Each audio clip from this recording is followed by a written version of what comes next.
Thank you for joining for today's Cryptid Horror Stories. The first story today is called Stars Fallen into the Trench. This is a horror story about the bioluminescent deep-sea Naga. And in this story, a private venture, funded by a biotech conglomerate, deploys the Hadis, a state-of-the-art deep-sea research station anchored over the Kermadec Trench. Their goal is to harvest rare minerals and study extremophiles. The crew consists of 8 specialists, including a cynical marine biologist and a disgraced oceanographer who believes in megafauna anomalies. The second story today is called The Musky Scent of Iron. This is a horror story about the beast of the land between the lakes. And in this story, a group of 5 estranged childhood friends reunite for a hiking trip in the land between the lakes, LBL recreation area. They aren't there for leisure. They are searching for a specific, undocumented limestone cave mentioned in the journals of a grandfather who disappeared in the 1970s. In the description below, the stories have been time-stamped. Now for today's Cryptid Horror Stories, I hope you all enjoy. Stars Fallen into the Trench. The audio file was labeled Hadis Black Box Final, WAV, in the database, and it sat untouched for 3 months before anyone bothered to analyze it. When they finally did, when the compression algorithm stripped away the static and the hydrophone interference and the ambient rumble of the Kermadec Trench, what remained was 97 seconds of sound that would haunt the technician for the rest of her life. It began with breathing. Not panicked breathing, not the hyperventilation of a man facing death, but slow and rhythmic, almost meditative. Then the voice came, and the voice was wrong. It didn't sound like a man screaming in terror. It sounded like a man singing in church. "The stars have fallen into the trench," the voice whispered, and there was a smile in the whisper, a terrible joy. "And they are calling me home. The lights are so beautiful. The lights are calling. The lights are." The voice stopped, not cut off by violence but by distraction, as if the speaker had turned away from the microphone to look at something more interesting. Then came the sound that the technicians couldn't process, the sound that their software couldn't classify. It was wet, first of all, a sound like a giant mop being dragged across a tile floor, but the mop was organic and the floor was metal, and underneath the wet sound was something else. Something massive, something moving with a deliberation that suggested not hunger but curiosity. The sound built for 20 seconds, growing louder, closer, and then the recording ended. Not with a scream, with a sigh. A long, contented sigh, as if something had finally found what it had been looking for. The Hadis was not supposed to end this way. The Hadis was supposed to be the future. She had been built by Meridian Biotech, a private venture funded by a conglomerate that saw profit in the unlikeliest of places, the bottom of the ocean. The Kermadec Trench, 7 miles deep at its lowest point, was a scar in the Pacific seafloor that had never been fully explored. The pressure at that depth was 1,000 atmospheres, enough to crush a submarine like an aluminum can, enough to turn a human body into a smear of red jelly in an instant. But the Hadis was designed to withstand it. She was a research station, anchored to the seafloor at a depth of 26,000 feet. Her hull constructed from layered titanium and carbon fiber composites that could resist the crushing weight of the water above.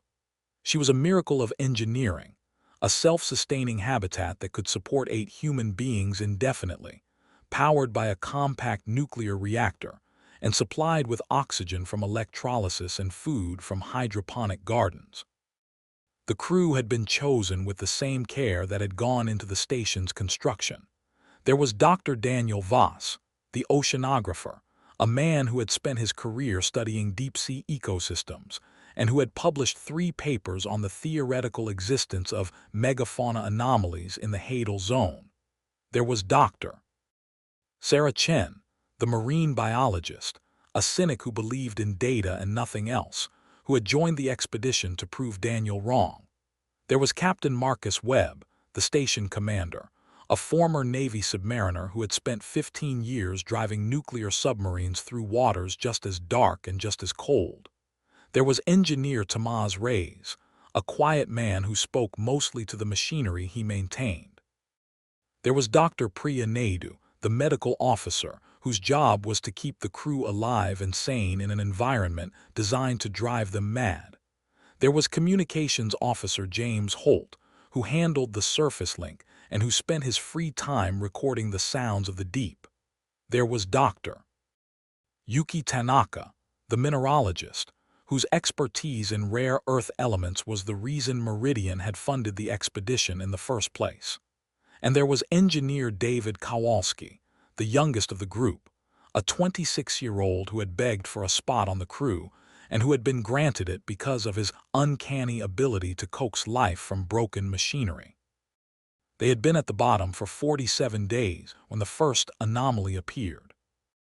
It began with lights, not the bioluminescent sparks that they had come to expect from the deep-sea organisms that drifted past the reinforced quartz viewports, but something else, something that didn't belong. Daniel was the first to see them, working late in the observation module, his face pressed against the thick glass as he scanned the darkness for the bioluminescent jellyfish that had become his obsession. At first, he thought they were marine snow, the constant rain of organic debris that fell from the surface world above. But marine snow didn't pulse. Marine snow didn't move in patterns. The lights appeared at the edge of the station's external illumination, just beyond the reach of the floodlights that bathed the seafloor in a harsh white glare. There were 7 of them, arranged in a hexagonal pattern with one at the center, and they pulsed with a rhythm that was too regular to be biological. Daniel checked his watch, timing the intervals, and felt a chill that had nothing to do with the station's climate control. The lights pulsed every 1.2 seconds, exactly, precisely, like a heartbeat. "Sarah," he called, his voice cracking with a tension he didn't understand. "Sarah, get in here. You need to see this." Sarah Chen arrived with her tablet in hand, ready to dismiss whatever Daniel had found as another one of his anomalies. But when she looked through the viewport, her tablet slipped from her fingers and clattered to the floor. "Those aren't jellyfish," she whispered. "No," Daniel agreed, "they're not." The lights moved closer, maintaining their hexagonal formation, and as they approached, the crew could see that they were not discrete organisms but parts of something larger, something that was circling the station with a deliberation that suggested intelligence, something that was studying them. Captain Webb arrived next, then Holt, then the others, until all 8 of them were crowded into the observation module, pressed against the glass, watching the lights approach. The external sensors recorded a mass the size of a subway train moving in a slow, patient orbit around the station's hull, and the depth gauge confirmed what their eyes refused to believe. Whatever was out there was maintaining a constant distance of 50 meters, close enough to be seen, but far enough to remain indistinct in the murky water. "It's bioluminescent," Sarah said, her voice tight with a tension that contradicted her scientific detachment. "Some kind of deep-sea organism, a squid maybe, or a fish, something with photophores." "Nothing has photophores like that," Daniel said. "Nothing pulses in mathematical sequences. Nothing arranges itself in geometric patterns." "Then what is it?" Webb demanded. Daniel didn't answer. He was watching the lights and the lights were watching him, and in their pulsing rhythm he felt something that he had never felt in 20 years of oceanography. He felt seen. He felt known. He felt hunted. The creature didn't attack that night. It simply circled, its lights pulsing in that same 1.2-second rhythm, and eventually, after 6 hours of patient observation, it moved away into the darkness and vanished from the sensors. The crew tried to sleep, but none of them succeeded. Daniel lay in his bunk, staring at the ceiling, listening to the constant hum of the station's machinery, and thought about the lights. He thought about the size. He thought about the intelligence that had arranged those photophores in a hexagon and pulsed them like a heartbeat. The next morning, they found the squid. It was floating past the main airlock when Tomas' rays spotted it on the external cameras, A giant squid that should have been alive and thriving in the pressure of the deep, but was instead drifting like a discarded plastic bag, its tentacles hanging limp and its body swollen with internal gases.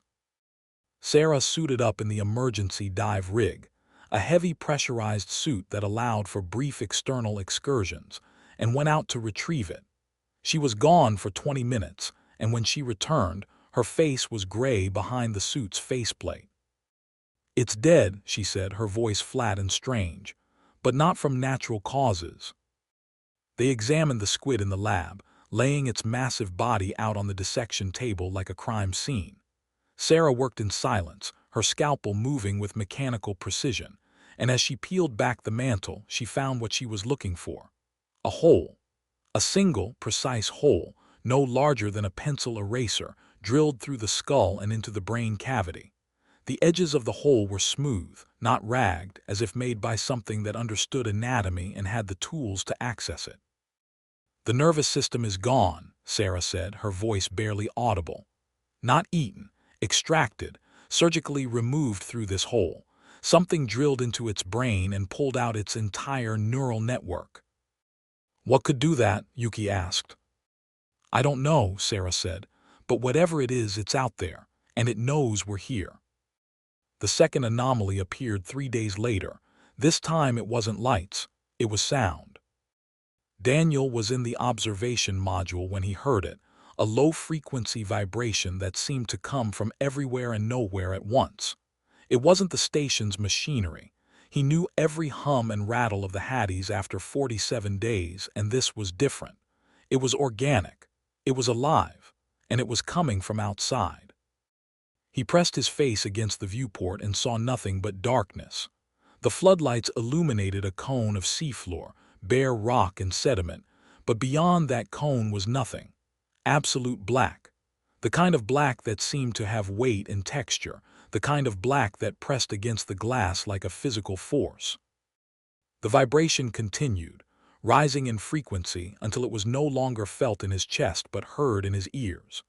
It was a hum, a drone, a single sustained note that seemed to resonate with something inside his skull. And then the hum split into harmonics, and the harmonics arranged themselves into patterns, and the patterns began to shift and change with a fluidity that suggested not randomness but language.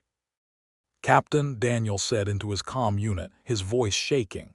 "Captain, I think you need to see this." They gathered in the observation module, all 8 of them, and watched as the darkness beyond the floodlights began to change. The blackness seemed to fold in on itself, to ripple and distort, and then the lights appeared again. Not 7 this time, but hundreds, thousands. A constellation of bioluminescent spots that covered an area the size of a football field, arranged in complex, shifting patterns that hurt the eyes to look at. "My God," Holt whispered, "it's beautiful." And it was beautiful.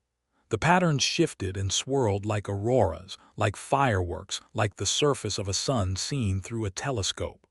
Colors that had no names in the human spectrum, arrangements that suggested mathematical sequences of impossible complexity. The crew stared, transfixed, and one by one they began to feel the effects. It started as dizziness, a slight vertigo as if the station had tilted. Then came the euphoria, a warm, tingling sensation that spread from the chest outward, filling the limbs with a pleasant heaviness. The patterns seemed to grow more beautiful, more meaningful, and the crew found themselves leaning forward, pressing their faces against the glass, trying to get closer to the light.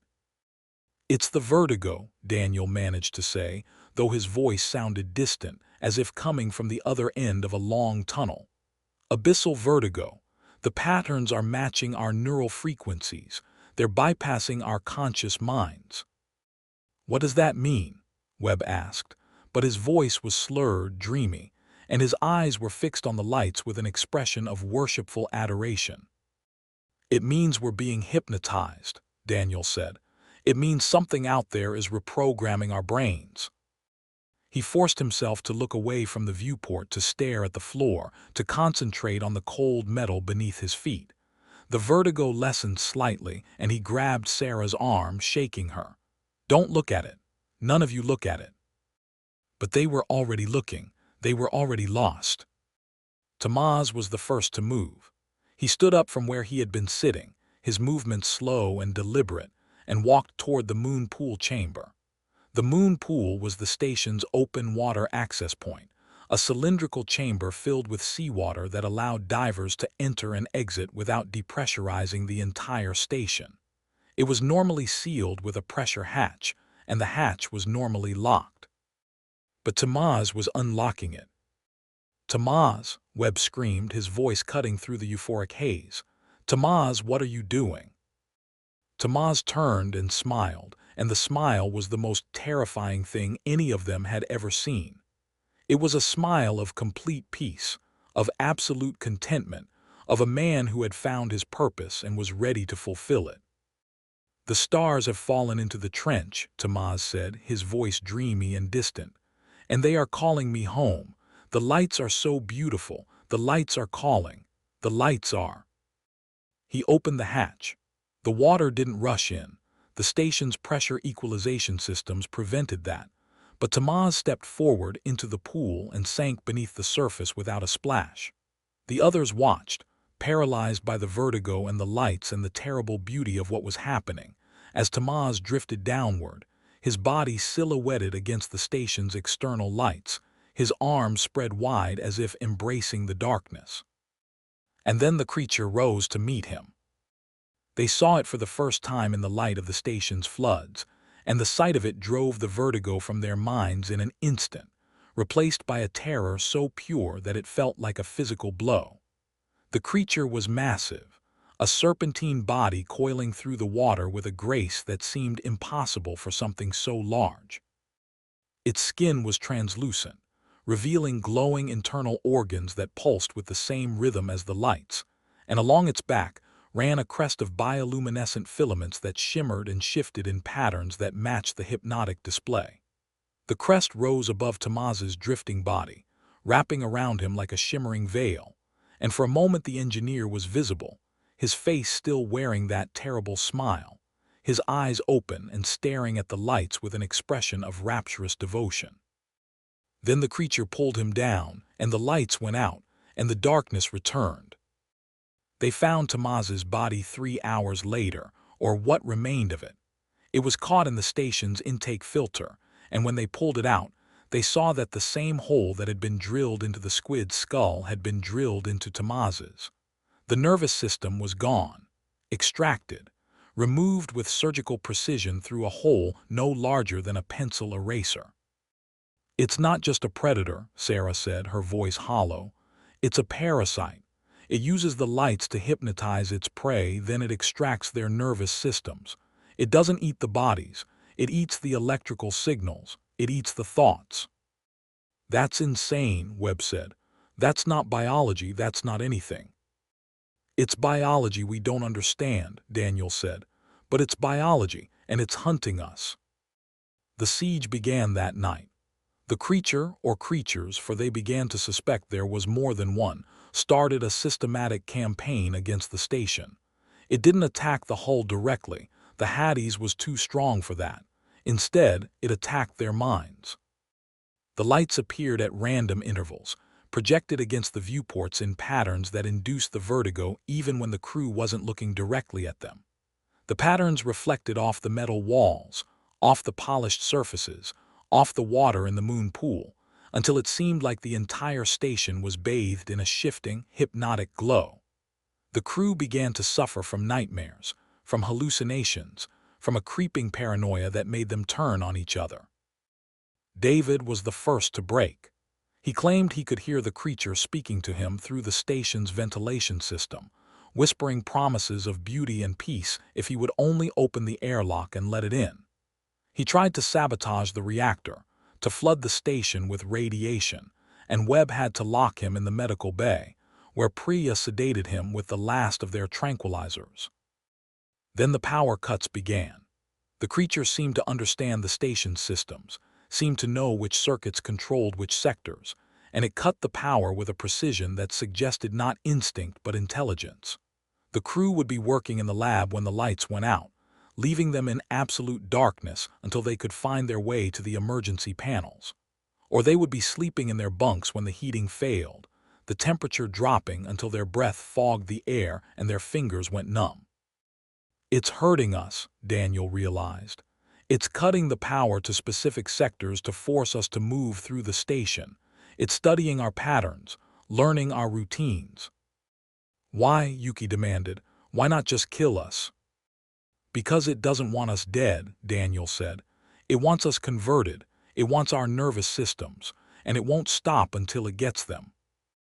The physical horror came on the 53rd day.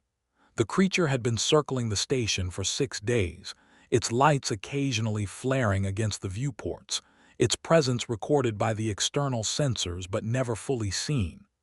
The crew had divided into shifts, sleeping in pairs, watching each other for signs of the vertigo. They had burned through their emergency flares, using them to create islands of light in the darkness, and they had begun to ration their food, knowing that the surface was weeks away, and the supply submarine wasn't due for another month. Daniel was in the observation module when the lights appeared directly outside the viewport, not at a distance, not in the darkness beyond the floodlights. Right outside the glass, pressed against the quartz, filling his entire field of vision with a pulsing, golden glow that seemed to speak directly to the neurons in his brain. He tried to look away, but his neck wouldn't move. He tried to close his eyes, but his eyelids wouldn't respond. The light filled his vision, filled his mind, and he felt the vertigo rising again, the euphoria spreading through his chest, and he knew that this time there would be no escape. But the light didn't hypnotize him, it showed him something. Images flooded his mind, not from his own memory but from somewhere else, somewhere deep and cold and ancient. He saw the trench as it had been millions of years ago, before the water, before the pressure, when it was a valley on a young planet. He saw the creature's ancestors, smaller then, simpler, evolving in the darkness. He saw them growing, changing, developing the photophores and the bioluminescent crests, and the ability to manipulate neural frequencies. He saw them hunting, not for meat but for electricity, for the complex patterns of thought that they could extract and consume and assimilate. He saw them waiting in the darkness, patient and eternal, for the surface creatures to finally come down and join them. And he saw the truth. The creature wasn't just a predator, it was a god, or at least that was what it wanted them to believe. The lights, the patterns, the vertigo, they were all part of a reproductive strategy. The creature didn't just consume nervous systems, it imprinted on them. It used the neural patterns of its prey to create new patterns, new lights, new displays. It was evolving through consumption, growing smarter with each victim, and it had been doing so for millions of years. The vision ended and Daniel found himself on the floor of the observation module, his nose bleeding, his head pounding, his vision blurred. The lights were gone. The creature had moved on, but it had left something behind, something in his mind, a seed, a connection. He stumbled to the medical bay where Priya checked his vitals and found nothing wrong. No concussion, no stroke, no aneurysm, but when she shone a light into his eyes, she gasped. "Your pupils," she whispered, "they're glowing." Daniel looked in the mirror and saw that she was right. His pupils, normally black, had taken on a faint golden hue, a shimmer that matched the creature's lights. And when he closed his eyes, he didn't see darkness. He saw the trench. He saw the lights. And he felt a longing that was not his own, a pull toward the darkness that was as irresistible as gravity. "It's inside me," he said. "It's inside all of us, and it's not going to stop until we're all down there with it." The siege continued. The power cuts grew more frequent, the vertigo more intense, the hallucinations more vivid. James Holt claimed he could see his dead mother in the patterns of the lights, calling him to come home. Yuki Tanaka began speaking in a language that no one recognized, her voice low and rhythmic, her eyes fixed on the viewport with an expression of worshipful devotion. Captain Webb locked himself in the command module with his service pistol, claiming he could hear the creature's thoughts, that it was telling him to kill the others before they could kill him. By the 60th day, only 3 of them remained functional. Daniel, Sarah, and Priya. The others had either been taken by the creature, their bodies found floating in the moon pool or wedged in the intake filters, their nervous systems extracted through the same precise holes, or had succumbed to the madness, locking themselves in compartments where they whispered to the lights and waited for the end.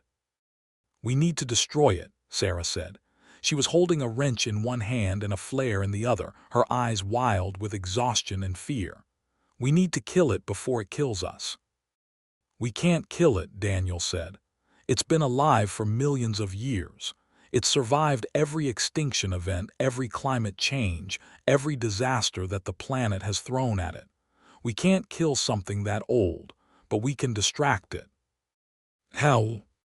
Daniel looked at the reactor controls, then at the emergency protocols taped to the wall.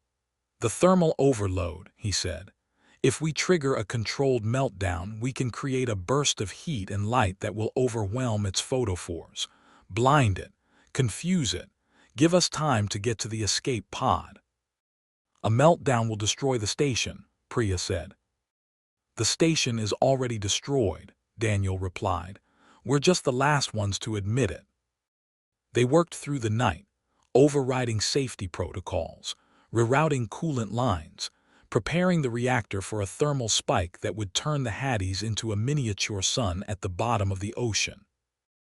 Daniel's hands shook as he worked, and he noticed that the golden shimmer in his pupils was growing stronger, that the connection to the creature was deepening with every passing hour. He could feel it now, not as a presence but as a longing, a hunger that matched his own, a desire to be united with the light that was as ancient as the trench itself. "It's calling me," he whispered to Sarah as they worked. "I can hear it, it's saying my name." "Don't listen," Sarah said. "It's not real, it's the vertigo, it's the implant." "It's real," Daniel said, "and it's beautiful." The overload was ready by dawn, or what passed for dawn at the bottom of the ocean. Daniel triggered the sequence and grabbed Sarah and Priya by the arms, dragging them toward the escape pod. The reactor began to whine, a high-pitched sound that cut through the station's hull and into the water beyond, and the temperature in the command module began to rise. They reached the pod just as the creature attacked. It didn't come through the viewport this time. It came through the hull itself, its massive body pressing against the titanium plates with a force that bent the metal and cracked the welds. They heard it in the walls, in the floors, in the air itself, a sound like the ocean screaming. The lights inside the station began to flicker, not from the power cuts but from the creature's own bioluminescence, its photophores pressing against the metal and shining through in patterns that made Daniel's head spin. "Get in," he screamed, shoving Sarah and Priya into the pod. "Get in and launch." "What about you?" Sarah demanded. "I'll follow, just go." But he didn't follow. He stood in the hatchway, watching the creature press against the hull, watching the metal bend and buckle, and he felt the connection in his mind grow stronger. The creature knew what they were doing. It knew about the overload, and it didn't care, because it had already won. Daniel slammed the hatch and hit the launch button. The pod detached from the station with a jolt that knocked him to the floor, and the emergency rockets fired, propelling them upward through the black water at a speed that pressed him into the acceleration couch with crushing force. Behind them, the Hadis began to glow, first red, then white, then a blinding blue-white that penetrated even the pod's thick walls. The thermal overload had triggered, and the station was becoming a star at the bottom of the sea. Through the pod's tiny viewport, Daniel saw the creature for the last time. It was wrapped around the station, its translucent body silhouetted against the blinding light, its bioluminescent crest flaring in patterns of confusion and pain. The light was too much, too bright, too chaotic for its sensitive photophores to process, and for a moment, just a moment, it looked vulnerable. Then the station collapsed, and the light went out and the darkness returned. The pod rose for 3 hours, climbing through the crushing pressure of the Hadal zone, through the midnight zone, through the twilight zone, until it breached the surface with a splash that sent seawater cascading across the viewport. The Pacific stretched in every direction, blue and endless and indifferent, and somewhere in the distance, Daniel could see the shape of a ship. They were rescued by a Meridian supply vessel, hauled aboard with lines and nets, wrapped in blankets and given water that tasted like copper and salvation. The crew stared at them with a mixture of pity and horror, and Daniel realized that they must look like survivors of a war, which in a sense they were. Sarah was catatonic, her eyes open but unseeing, her body rigid with shock. Priya was weeping, slow, silent tears that ran down her face without changing her expression. And Daniel looked at his hands in the sterile light of the ship's medical bay, and he saw what the others couldn't see. A faint, iridescent shimmer beneath the skin, like oil on water, like the bioluminescent crest of the creature itself. It had left something inside him, not just a connection but a piece of itself. A seed that was growing, slowly but surely, in the darkness of his nervous system. He closed his eyes, and instead of darkness, he saw the trench. He saw the lights, and he felt a longing that was not his own, a hunger for the deep that pulled at his bones like a tide. "The stars have fallen," he whispered, and the medic leaning over him frowned, not understanding. "What did you say?" Daniel opened his eyes, and for a moment, just a moment, they glowed gold in the fluorescent light. "Nothing," he said. "I said nothing." But in the silence of the medical bay, in the hum of the ship's engines and the creak of the hull, Daniel could hear it. The rhythm, the pulse, the call of the trench, waiting patiently for him to come home. And he knew, with a certainty that settled into his bones like cold water, that he would answer. The stars were waiting, the lights were calling, and Daniel was already on his way. The days after Tamaz's disappearance blurred together in a haze of exhaustion and terror. The creature, Daniel had taken to calling it the Naga, after the serpent deities of Hindu mythology, did not attack again immediately. Instead, it settled into a pattern of psychological warfare that was as devastating as any physical assault could have been. It began with the sounds. The Hadis was normally filled with noise, the hum of the reactor, the rush of the ventilation system, the click and whir of the automated systems that kept 8 human beings alive in an environment designed to kill them. But now, underneath those sounds, there was something else. A vibration, a low-frequency hum that seemed to come from the walls themselves, from the metal plates and the titanium beams, from the very atoms of the station's structure. James Holt was the first to notice it.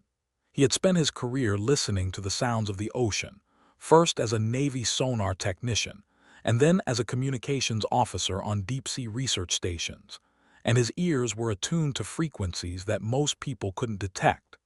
He called the crew to the observation module on the 3rd day after Tamaz's death, his face pale and drawn, his hands shaking as he adjusted the external microphones. "Listen," he said, and he played the recording.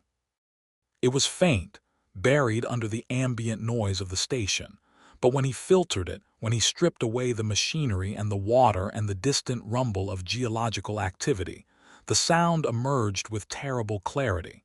It was breathing.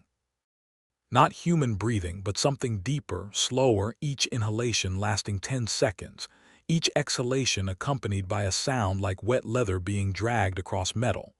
And underneath the breathing, underneath the mechanical sounds of the station and the ocean, there was something else. A rhythm, a pattern, a heartbeat that matched the 1.2-second pulse of the lights. "It's circling us," Holt whispered. "It's been circling us for 3 days, it hasn't stopped." They checked the external sensors and found that he was right.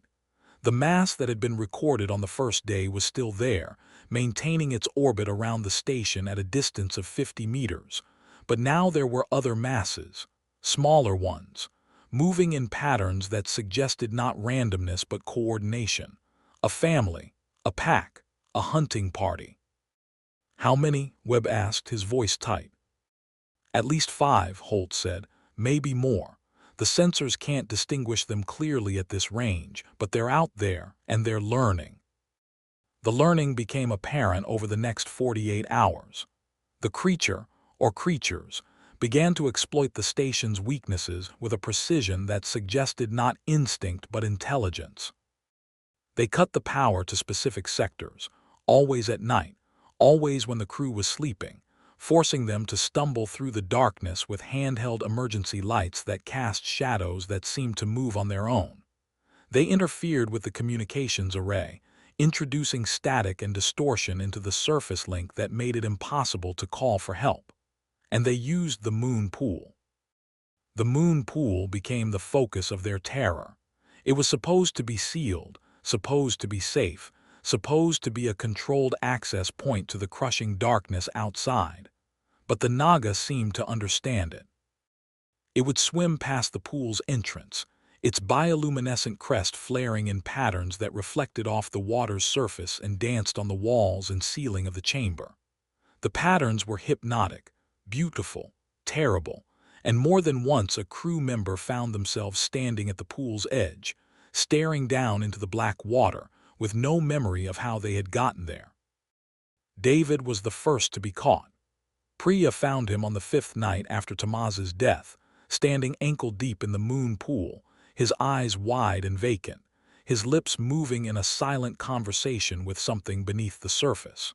She dragged him back, and when he woke from his trance, he claimed he had heard his mother's voice calling him to come home.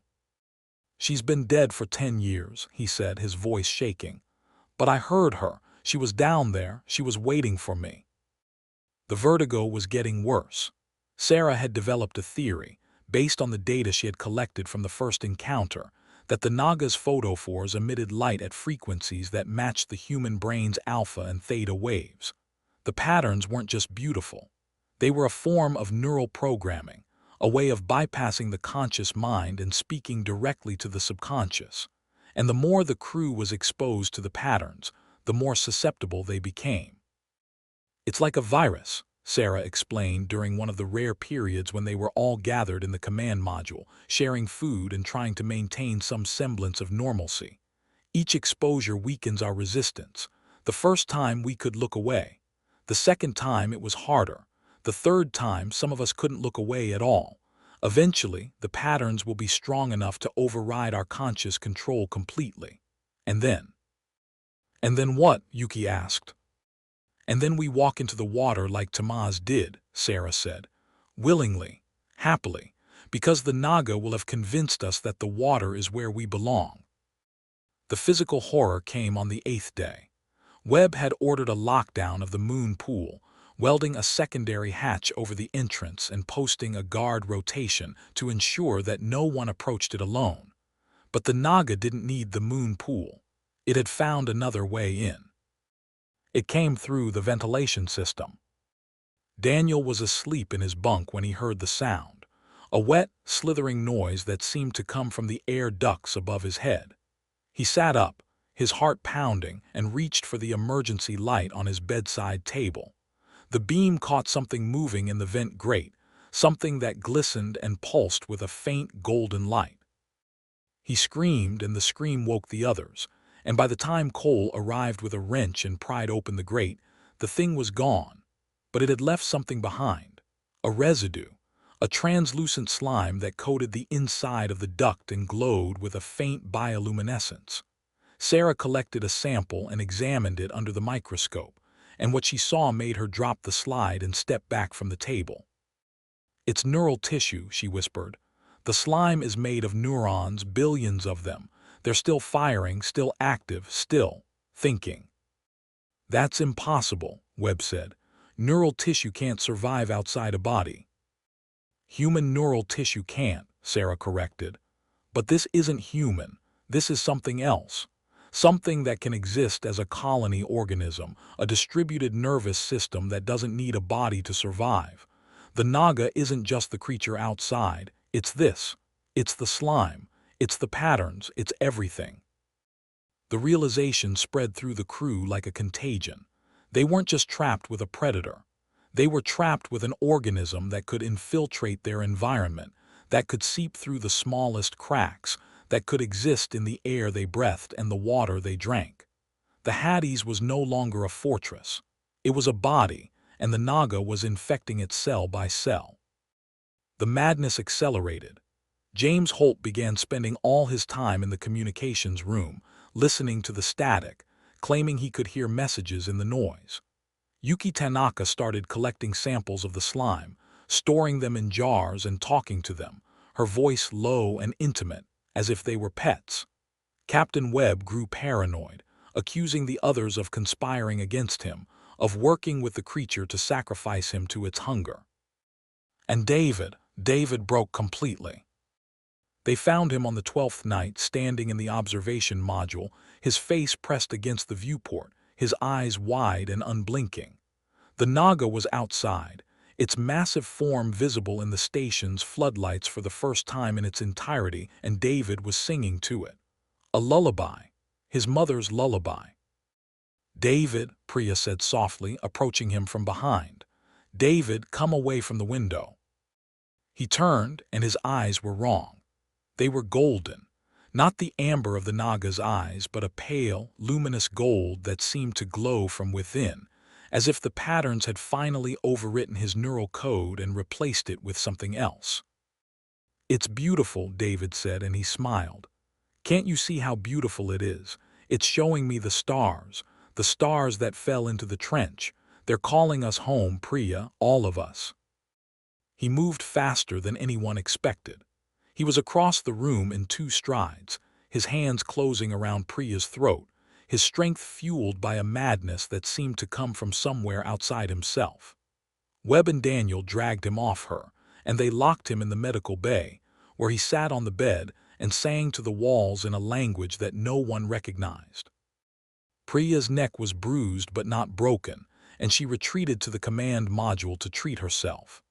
But an hour later, when Daniel checked on her, he found her standing at the viewport, her face pressed against the glass, her eyes wide and vacant. "Priya," he said softly. She turned, and her eyes were golden too. "It's so beautiful," she whispered. "The lights, the patterns, it's showing me everything. The beginning of the world, the end of the world, the space between the stars." Daniel dragged her away from the window, but she fought him, her nails scratching his face, her voice rising in a scream that sounded almost like the Naga's own hooting call. He managed to sedate her with the last of the tranquilizers, and when she woke, she was herself again, but the golden hue remained in her eyes, faint but unmistakable, like a stain that couldn't be washed away. "It's inside me," she whispered, touching her face with trembling fingers. "I can feel it, it's like a seed, growing." By the 14th day, only 4 of them remained fully themselves: Daniel, Sarah, Webb, and Yuki. The others had either been taken by the Naga, their bodies found in the moon pool or the ventilation ducts, their nervous systems extracted through the same precise holes, or had succumbed to the infection, their eyes turning golden, their minds filled with visions of light and stars. And the Naga was still circling, still waiting, still patient. "It doesn't need to kill us anymore," Sarah said on the 15th day. She was sitting in the command module, her face illuminated by the glow of the station's emergency lights, her eyes hollow with exhaustion. "It has us. We're already infected. The question is whether we die here or die out there." "We don't die," Webb said. He was holding his service pistol, turning it over and over in his hands. "We fight. We find a way to kill it." "We can't kill it," Daniel said. "We've been over this. It's too old, too big, too adapted to this environment. We can't kill something that has survived for millions of years in a place where nothing else can live." "Then we escape," Webb said. "We take the pod and we leave." "The pod only holds 3 people," Sarah pointed out, "and the surface is weeks away. The pod doesn't have enough supplies for a 3-week ascent." "Then 3 of us go," Webb said, "and the rest stay." "Who decides who goes?" Yuki asked. Webb looked at his pistol. "I do," he said. The confrontation that followed was brief and brutal. Webb raised his pistol, his hands shaking, his eyes wild with the same golden tint that had claimed the others. He aimed at Daniel, then at Sarah, then at Yuki, his finger twitching on the trigger. "It's one of you," he said. "One of you is working with it. I can hear it. It tells me things. It tells me that one of you has already given in. That one of you is waiting for the right moment to open the airlock and let it in." Captain Daniel said softly, "Put the gun down." "Don't tell me what to do," Webb screamed. "I'm the captain, I'm in charge, and I say we kill the traitor before the traitor kills us." He fired. The shot went wide, ricocheting off the metal wall and embedding itself in a control panel that sparked and died. Sarah tackled him, her shoulder driving into his chest, and they went down in a tangle of limbs and curses. The pistol clattered across the floor, and Daniel kicked it away, sending it spinning into a corner. Webb lay on the floor, his breath coming in ragged gasps, his eyes rolling back in his head. "It's in me," he whispered. "It's in all of us. We can't escape it. We can't escape the lights." They locked him in the medical bay with David and Priya, and the three of them sat in silence, their golden eyes glowing in the darkness, their minds somewhere else, somewhere deep and cold and beautiful. "Three left," Sarah said. She was sitting on the floor of the command module, her back against the wall, her knees drawn up to her chest. "Just three. And the pod holds three, so we go, tonight, before the rest of us turn." "And leave them here?" Yuki asked. "Leave them to be consumed?" "They're already consumed," Daniel said quietly. "The people they were are gone. What's left is something else. Something that's waiting for the Naga to come and finish what it started." They prepared the pod in silence, gathering what little food and water remained, packing the emergency supplies that might keep them alive during the long ascent. The pod was a cramped sphere, barely large enough for 3 people to sit in, and its life support systems were designed for short trips, not for the weeks it would take to reach the surface. But it was their only chance, their only hope. They were loading the last of the supplies when the power went out. Not just the lights, everything. The reactor, the life support, the communications, the emergency systems. The Hadis went dark and silent in an instant, and in the absolute blackness of the trench, 3 human beings stood frozen with terror. "It knows," Sarah whispered. "It knows we're leaving, and it won't let us." They scrambled for emergency lights, their hands shaking, their hearts pounding. Daniel found a flare and struck it, and the red glow illuminated the command module in shades of blood and shadow. Through the viewport they could see the Naga, not circling, not waiting, pressed against the glass. Its eye was visible, a single golden orb the size of a basketball, staring into the station with an intelligence that was unmistakable. And around the eye they could see its face for the first time. Not a serpent's face, not a human's face, but something in between. Something with a jaw that could unhinge, with teeth that were not teeth but needles, with skin that was not skin but a membrane that pulsed with the same bioluminescent patterns as its crest. It was smiling. And then the hull cracked. The sound was deafening, a metallic shriek that filled the station and vibrated in their bones. The Naga had struck the viewport, not with its body but with something else, something hard and sharp that had punched a hole through the reinforced quartz. Water began to spray into the command module, not in a rush but in a fine mist that coated everything instantly, and the pressure began to drop. "The pod," Daniel screamed. "Get to the pod." They ran through the darkness, their emergency lights bouncing off the walls, their feet slipping on the wet metal. The station was groaning around them, the hull plates buckling under the pressure differential, and they could hear the Naga moving through the walls, its massive body pressing against the metal from outside. They reached the pod and piled in, Daniel slamming the hatch and hitting the emergency release.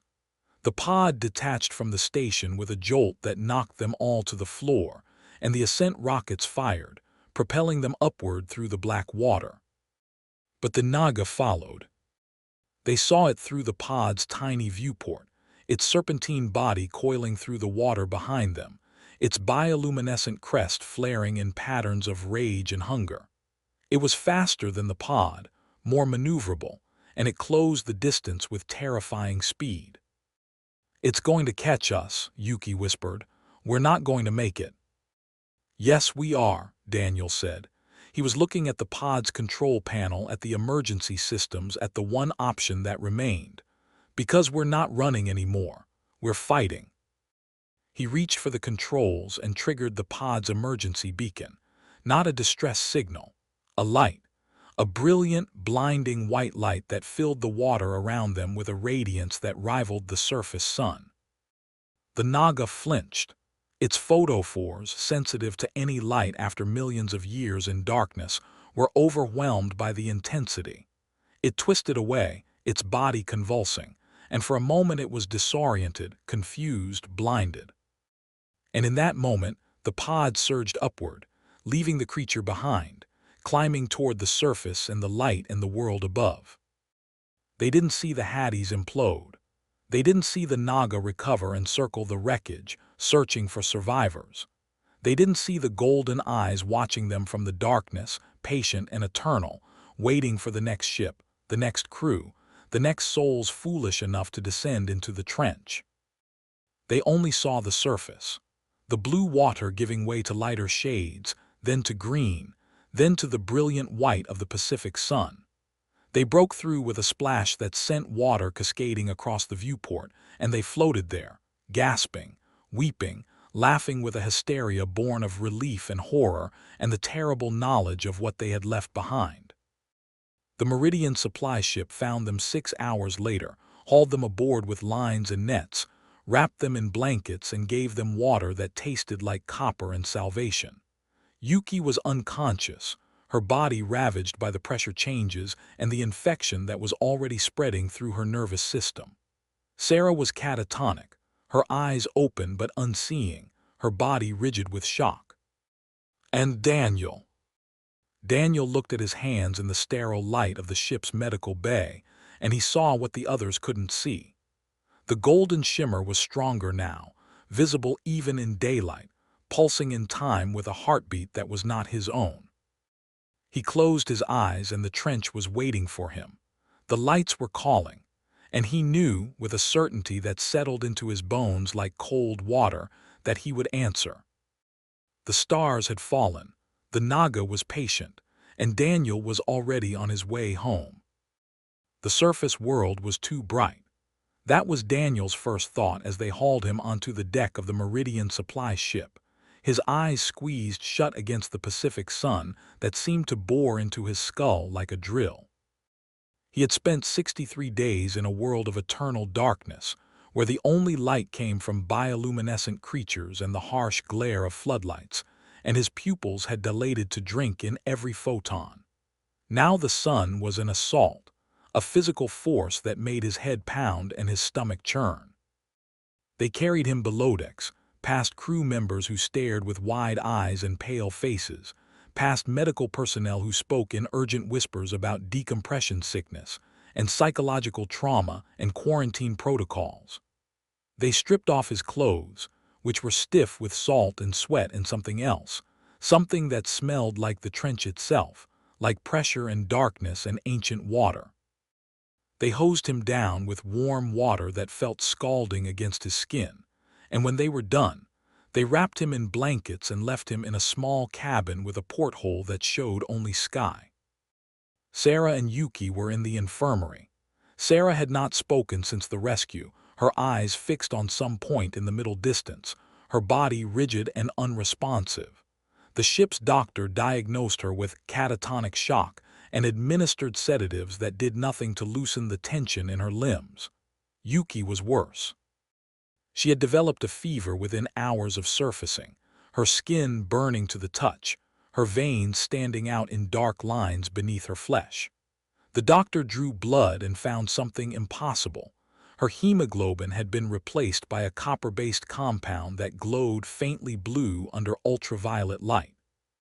"It's not human blood anymore," the doctor whispered to the captain, not knowing that Daniel was listening from his cot in the next compartment.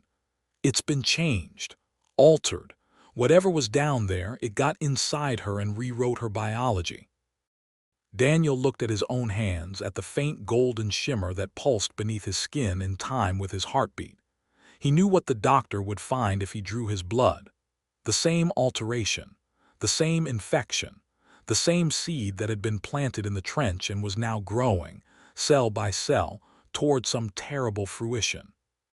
The ship reached port 3 days later, and they were transferred to a military hospital in San Diego, a facility that specialized in anomalous marine exposure, according to the forms they signed. Daniel suspected that the forms were meaningless, that the government had created this facility specifically for survivors of encounters like theirs, that there were other wards, other floors, where other survivors sat in silence and watched the lights. He was right. They put him in a room with white walls and a window that looked out on a parking lot, and they ran test after test. Blood tests, urine tests, neural scans, psychiatric evaluations. They asked him questions about the creature, about the lights, about the vertigo, and he answered as best he could, describing things that no human eye was meant to see, things that no human mind was meant to process. The creature was approximately 100 feet long, he told the psychiatrist, a thin man with wire-rimmed glasses and a pad of paper. Its skin was translucent, allowing its internal organs to be visible.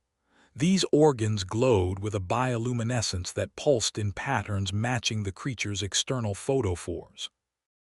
It had a crest along its dorsal surface, composed of filament-like structures that could extend and retract, and these structures emitted the light patterns that induced the hypnotic state we called abyssal vertigo. "And you believe this creature was intelligent?" the psychiatrist asked. "I don't believe it," Daniel said. "I know it. It understood our systems, it cut our power with precision, it herded us through the station like cattle, and it communicated with us, not with words but with images, with feelings, with a sense of belonging." Belonging. "It showed me things," Daniel said, his voice dropping to a whisper. "When the lights were at their strongest, I saw visions.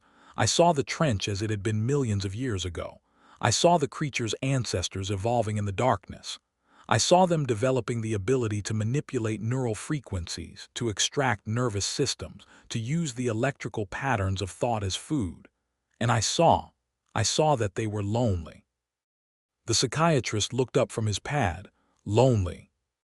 "They've been alone down there for millions of years," Daniel said. "The only life in an environment that crushes everything else.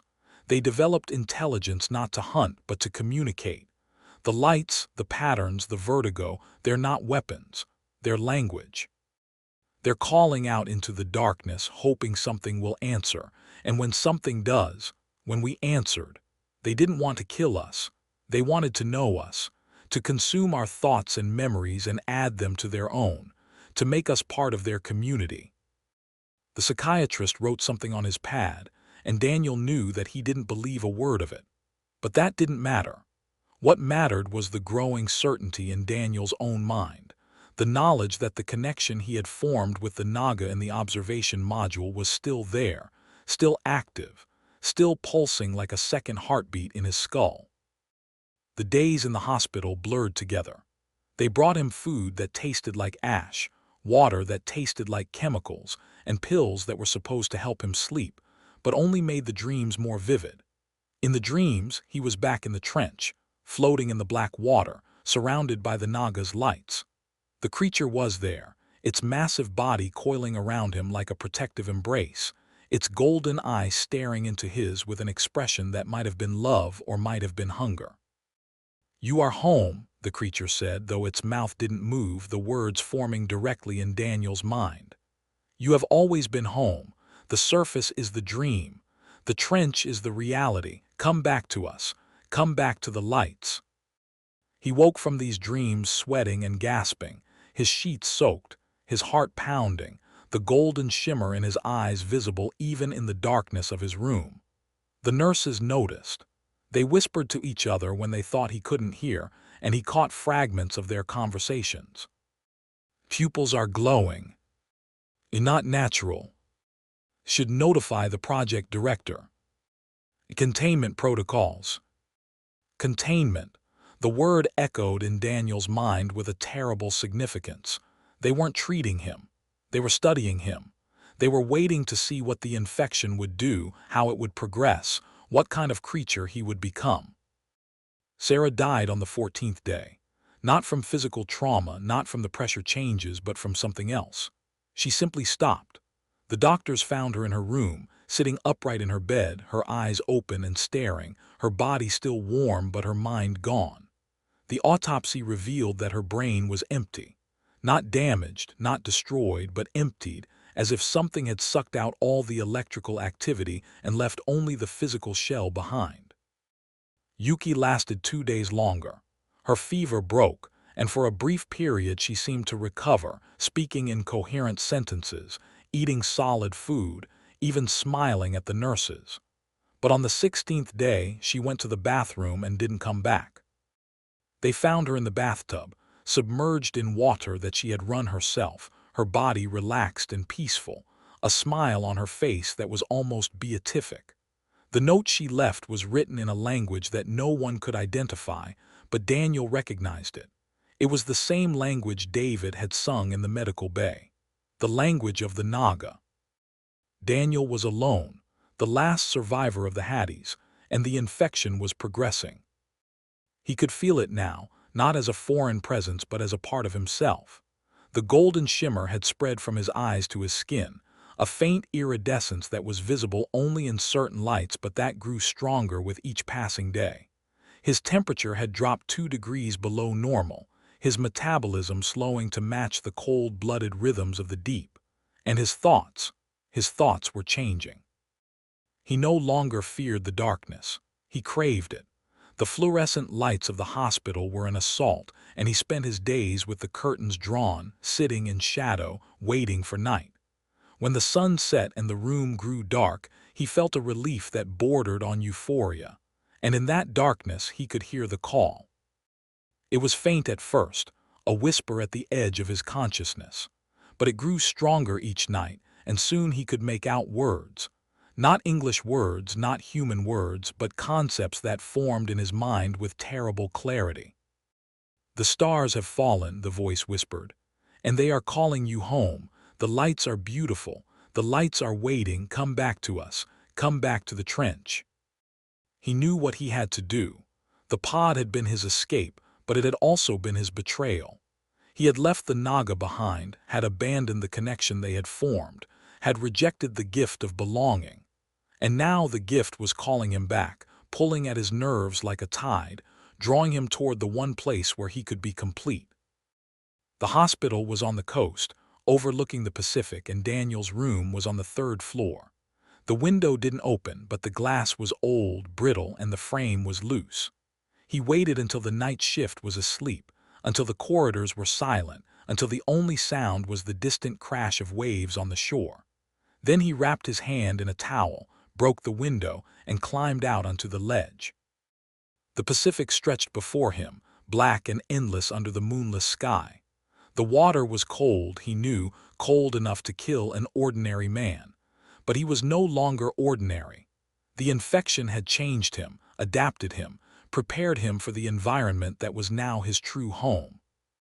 He stood on the ledge for a moment, feeling the sea breeze on his face, smelling the salt and the kelp and the ancient darkness that waited below. Then he smiled, the same smile that Tamaz had worn in the moon pool, the same smile that Priya had worn at the viewport, the same smile that Yuki had worn in her bath. "The stars have fallen," he whispered, "and they are calling me home." He stepped off the ledge. The fall lasted 2 seconds, and then the water closed over him, cold and dark and welcoming. He didn't swim for the surface. He didn't fight for air. He simply let himself sink, his body relaxing, his lungs filling with water that didn't burn but only cooled, his mind opening to the call that was growing stronger with every meter of depth. The Naga was waiting. It had always been waiting. And as Daniel sank into the darkness, he saw the lights appear around him, pulsing in their familiar rhythm, and he felt a joy that was beyond anything he had ever known on the surface. He was going home. He was going to the stars. He was going to the trench. And this time, he would never leave. The hospital staff found the broken window at dawn and the empty room and the wet footprints on the ledge. They searched the beach, the cliffs, the nearby waters, but they found nothing. Daniel Voss was gone, vanished into the Pacific as completely as if he had never existed. But in the crushing darkness of the Kermadec Trench, something new was glowing. A new light, pulsing in time with the others, adding its voice to the ancient chorus. And if anyone had been listening, if anyone had been deep enough to hear, they would have recognized the pattern. It was Daniel's heartbeat, Daniel's thoughts, Daniel's dreams. He had answered the call. He had gone home, and in the lights of the trench, among the fallen stars, he had finally found what he had been searching for all along. He had found his place, he had found his family, he had found the Naga. And the Naga, patient and eternal, wrapped its glowing crest around him like a mother's embrace, and whispered the words that Daniel had been waiting to hear. "Welcome home," it said. "Welcome to the light, welcome to the stars, welcome to forever." The lights pulsed once, twice, 3 times, and then settled into a new rhythm. A rhythm that included Daniel's heartbeat, Daniel's thoughts, Daniel's dreams. The Hadis was gone, but the Naga had gained something better. It had gained a voice, a mind, a soul. And in the darkness of the trench, where no human eye could see and no human mind could comprehend, the stars continued to fall, one by one, into the light, into the dark, into the waiting arms of the creature that had been lonely for so long and was lonely no more. The Naga sang, Daniel sang with it, and their song rose through the miles of water, through the crushing pressure and the freezing cold, a song of welcome and belonging and the terrible, beautiful joy of finally coming home. The stars had fallen, and they were never getting up again. The Musky Scent of Iron. The bodycam footage was recovered from a forest floor 3 miles from the nearest maintained trail, its lithium battery drained to nothing, but its solid-state memory intact, preserving every frame of horror in high-definition clarity. The camera lay on its side in the dirt, its lens cracked in a spiderweb pattern that distorted the edges of the frame but left the center sharp and unforgiving.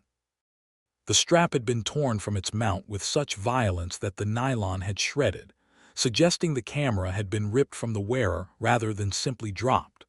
What the device recorded in its final 17 minutes of operation would become evidence in a missing persons case that would eventually be classified as unsolved, then cold, then forgotten. The footage began with the image that would haunt investigators for years. A pair of size 14 hiking boots, the leather scuffed and mud-caked, twitching with a rhythmic, involuntary spasm that spoke of catastrophic neurological damage.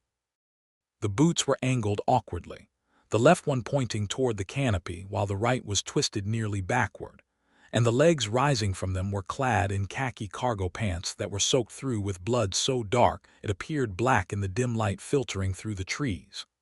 The blood had formed a pool that spread slowly across the frame, seeping into the leaf litter and turning the brown oak leaves a shade of crimson that seemed to pulse with each spasm of the dying nervous system. A voice entered the audio channel, not the voice of the man wearing the boots, who was either unconscious or beyond speech, but a different voice, belonging to someone standing above and to the left of the camera's field of view. The voice was calm, almost conversational, with a quality of detached boredom that made the scene beneath it infinitely more disturbing. "Do you think the smell is getting stronger?" the voice asked, "or is it just the adrenaline?" The camera's angle captured only the lower half of the speaker. He wore hiking boots identical to the twitching pair in the foreground, and his knees were locked in a rigid posture that suggested his entire body was frozen in place. Above the knees, his torso was visible, clad in a moisture-wicking shirt that was torn at the shoulder. But his head was tilted back at an impossible angle, his face turned upward toward the canopy, his jaw slack and his mouth hanging open in an expression of mesmerized rapture. "It's the smell," he answered himself, his voice dreamy and distant. "Definitely the smell, the musk, the iron, it's everywhere now. Can't you smell it? It's like copper pennies left in a damp basement, like old blood, like the inside of a cast-iron skillet that has never been properly seasoned. The boots in the foreground twitched once more, a violent convulsion that caused the legs to kick upward briefly before falling back to the earth with a wet thud. A fresh spurt of blood arced across the lens, obscuring half the frame in a dark smear, and then the boots were still. The rhythmic twitching stopped. The body attached to them had finally surrendered to the trauma that had destroyed it. The man standing above did not react. He did not look down. He continued to stare upward into the canopy, into the darkness between the leaves where no light penetrated, and his breathing was audible on the recording. Slow, rhythmic, hypnotized. Each inhalation was deep and deliberate, as if he were savoring the scent that surrounded them, the thick cloying musk that the microphone picked up as a kind of subsonic rumble, a physical presence in the audio spectrum. "It's watching us from above," the man whispered, his voice filled with wonder rather than fear. "The eyes, the red eyes, they look like embers, like dying stars that have fallen into the forest. Do you see them?" The camera's cracked lens caught a glimmer of light from the canopy, 2 points of fiery red that seemed to burn with their own internal combustion, and then the frame shook violently as something massive shifted its weight in the branches overhead. The sound that followed was not a growl, not a roar, but a low, rhythmic thumping of heavy footsteps approaching through the underbrush, each impact sending vibrations through the soil that the camera's microphone registered as deep bass pulses. The footsteps never sped up. They never slowed down. They simply moved closer, always at the same relentless pace, until the camera's final frame captured the edge of a massive, fur-covered foot pressing down on the cracked lens, and the recording ended in a burst of static. 5 days earlier, the 5 people who would eventually become statistics in a case file had gathered at a trailhead parking lot on the western edge of the land between the lake's national recreation area, a vast wilderness of more than 170,000 acres that straddled the border between Kentucky and Tennessee. They were not tourists seeking picturesque vistas. They were not weekend hikers hoping for social media content. They were estranged childhood friends, reunited by a shared obsession and a shared loss that had festered in their individual memories for decades, growing larger and more monstrous with each passing year.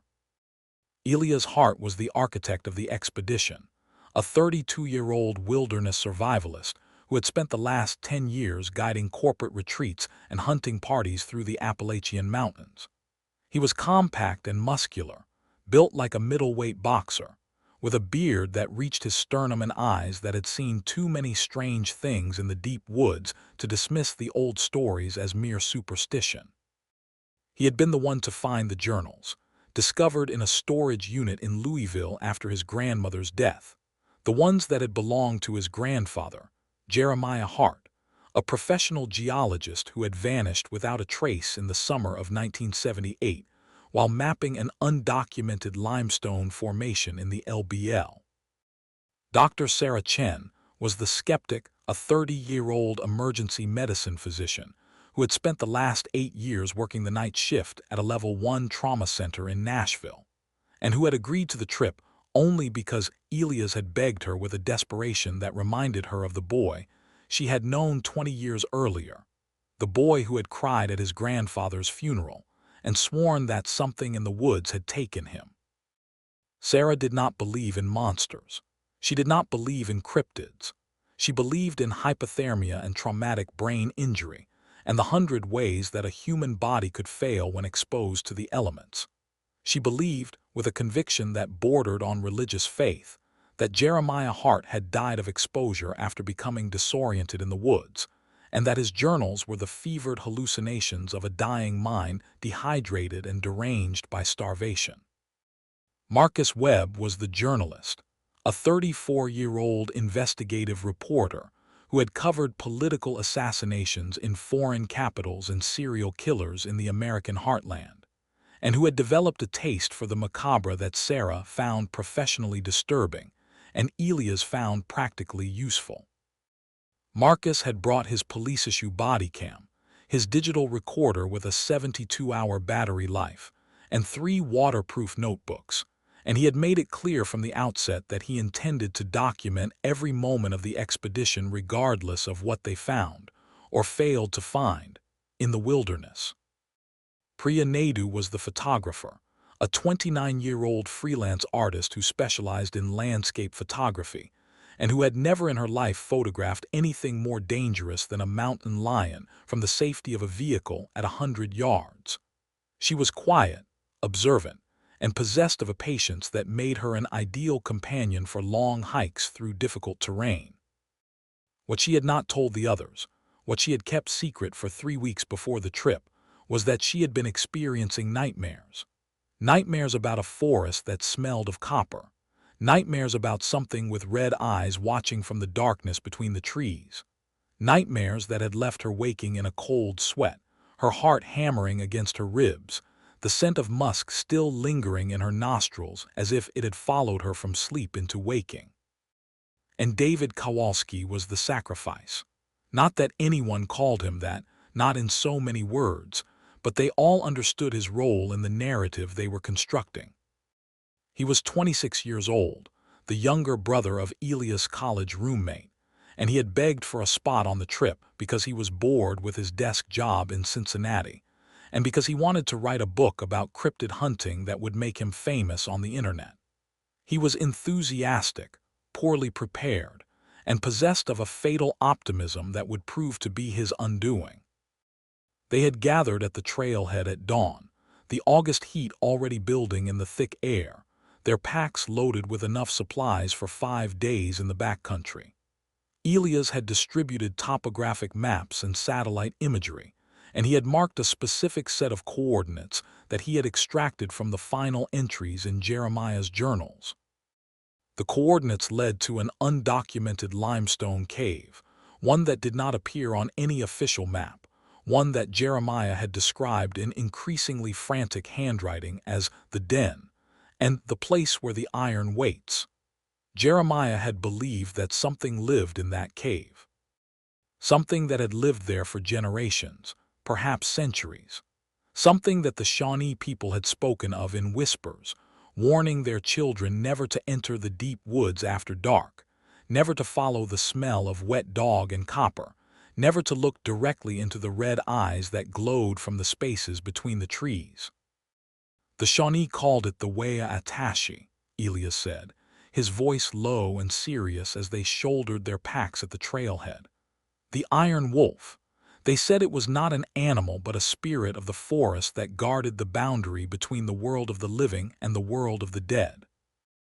They said it could smell human blood from miles away, and that it marked its territory with the scent of iron and musk.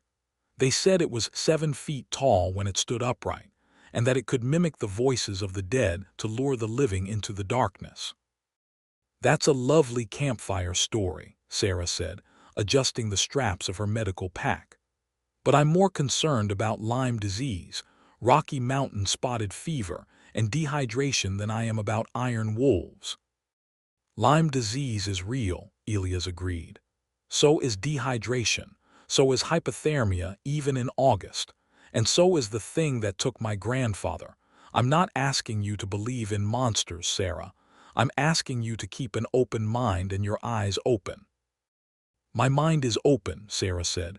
"It's just that my mind requires evidence, physical evidence, tracks, hair, photographs, something I can analyze and categorize rather than something I can fear and mythologize." "Then let's find some evidence," Elias said. "Or let's find a cave. Either way, we hike." They hiked. The trail was well maintained for the first 5 miles, a gentle climb through oak and hickory forest that smelled of leaf mold and distant rain. They passed other hikers, families with children, couples with dogs, and David chatted with all of them, asking about wildlife sightings, about strange sounds in the night, about anything unusual they might have encountered in the deeper sections of the recreation area. "Saw a coyote last week," one elderly hiker reported. "Big one, maybe 50 pounds. "Any black bears?" David asked, his eyes bright with excitement. "Not in this area. They stay further east, near the Tennessee border. Haven't been bear sightings this far west in years. What about anything else? David pressed. Anything unusual, anything that didn't seem like a normal animal. The elderly hiker had looked at him strangely, his weathered face creasing with suspicion. Like what, son? I don't know, anything big, anything that smelled strange. It's the woods, the hiker said slowly. Everything's unusual if you look hard enough. But if you're asking about monsters, you're asking the wrong person. And if you're going deep, you watch yourselves. There's parts of the LBL that don't get searched when people go missing. Parts that are too thick, too remote. The rangers don't go there. Nobody goes there. They camped that night at a designated site, their tents arranged in a rough circle around a fire that Elias built high and hot against the darkness. He had chosen the site carefully, selecting a clearing with good visibility in all directions and multiple escape routes. And before sunset, he had strung a perimeter line of small brass bells and reflective tape at chest height around the entire campsite. They ate dehydrated beef stew and drank water from their filtration bottles, and they talked about Jeremiah Hart as the fire cast long shadows across their faces. He was a geologist, Elias said, poking the fire with a stick that sent a constellation of sparks spiraling upward into the dark. He spent his career mapping limestone formations across the Midwest. When he retired, he moved to Kentucky to be closer to the caves he'd studied as a young man. He was obsessed with the LBL. He believed there were cave systems down there that had never been mapped, never been explored. Systems that went deeper than anyone imagined, with passages that connected to underground rivers and chambers that had never seen sunlight. And the last entry, Marcus asked, his recorder running on the log beside him, its red light blinking in the darkness. Elias was quiet for a long moment, the firelight dancing in his eyes. The last entry was written 3 days before he disappeared. He said he'd found the cave. He said it was larger than he'd expected, with passages that went on for miles. And he said there was something inside, something that smelled like wet dog and copper, something that watched him from the darkness, something that had been watching him for days. Wet dog and copper, Sarah repeated, her tone clinical. That's specific. It's also a common description of black bear scat, Elias said. Believe me, I've considered every rational explanation. I've gone through the journals 100 times looking for evidence that he was confused, that he was hallucinating, that he was suffering from dementia or altitude sickness or any of the other conditions that can cause a man to see monsters in the shadows. But Jeremiah wasn't a man who panicked easily. He'd spent 40 years in caves. He knew the difference between a bear and something else. They slept in shifts that night, Elias taking first watch while the others retreated to their tents. The forest was quiet, unnaturally so, though none of them remarked on it at the time. No insects chirped, no owls called, no tree frogs sang. The only sound was the fire crackling and popping, sending sparks up into a darkness so complete that the stars were visible only in small patches between the canopy gaps. It was as if the forest were holding its breath, waiting. It was on the second day that the atmosphere shifted from peaceful wilderness to something darker and more oppressive. They had left the maintained trail by mid-morning, following a series of topographic markers that Elias had extracted from the journals. The terrain grew rougher with every mile, the underbrush thicker and more tangled, the trees older and larger, their trunks wider than a man's outstretched arms could encircle. They were entering old-growth forest now, a section of the LBL that had never been logged, never been developed, never been touched by human hands except for the occasional poacher or hunter who wandered too far from the boundaries. The first sign came at noon. They were pushing through a dense thicket of mountain laurel that tore at their clothes and scratched their exposed skin when Priya stopped abruptly, her hand raised in a silent signal that made the rest of the group freeze behind her, their bodies tensed and their senses suddenly hyper-alert. "What is it?" Elias whispered, his hand moving instinctively to the hunting knife at his belt. Priya pointed upward, and they followed her gaze to a tree branch 20 feet overhead.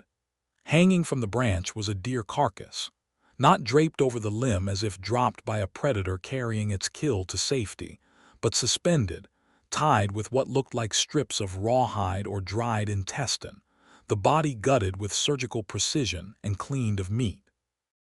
The head was missing entirely, the neck ending in a ragged stump that suggested it had been torn off rather than cut. The legs had been snapped at the joints and arranged in a careful circle around the torso, the hooves pointing outward like the points of a compass. "That's not natural," David whispered, his face pale beneath his sunburn. "That's not anything natural." "It could be a hunter's cache," Sarah said, though her voice lacked the conviction she intended. "Someone killed a deer and hung it up to keep it away from scavengers." "With its own intestines arranged in a spiral pattern?" Marcus asked, his camera already raised and clicking. "With its legs snapped and arranged in a circle? What kind of hunter does that? What kind of human being has the strength to snap a deer's legs like matchsticks?" "A disturbed one," Sarah said. "There are disturbed people everywhere, poachers, cultists, people who get their kicks from desecrating animals." But Elias wasn't listening to the debate. He was studying the carcass with an expression of terrible recognition, his face pale and tight, his jaw working silently. "Jeremiah wrote about this," he said when he finally spoke, his voice barely audible above the wind in the leaves. "He said he found deer carcasses in the trees, not eaten but displayed, arranged in patterns. He said they were territory markers, warnings left by something that didn't want to share its hunting ground." "Warnings of what?" David asked, his voice cracking slightly. Elias didn't answer. He just kept staring at the carcass, and it was then that the smell hit them. It was unlike anything any of them had ever encountered, a scent so thick and cloying that it seemed to coat the inside of their nostrils like a physical substance, oily and persistent. It smelled of wet dog, yes, but also of something else, something that tingled on the tongue and made the back of the throat tighten and the stomach clench with involuntary revulsion. It smelled of copper pennies left in a damp basement for years, like old blood that had dried and then been rehydrated by rain, like the inside of a cast-iron skillet that had never been properly seasoned, that metallic tang that spoke of oxidation and decay. "What is that?" Priya asked, her hand pressed to her mouth and nose. "The musk," Elias said. "Jeremiah wrote about it. He said it followed him wherever he went in the deep woods. He said it clung to his clothes and his skin and he couldn't wash it off no matter how hard he scrubbed. He said it was the smell of the thing that lived in the cave, its scent marker, its signature." "It's getting stronger," Sarah said. She was trying to maintain her clinical detachment, but her voice was shaking and she could feel her own heart rate accelerating, her palms beginning to sweat inside her gloves. "It's not coming from the carcass. It's coming from everywhere, from the trees, from the soil, from the air itself." She was right. The smell seemed to surround them, to emanate from the forest in all directions, maintaining a constant intensity no matter which way they turned. It didn't drift on the breeze like a normal scent.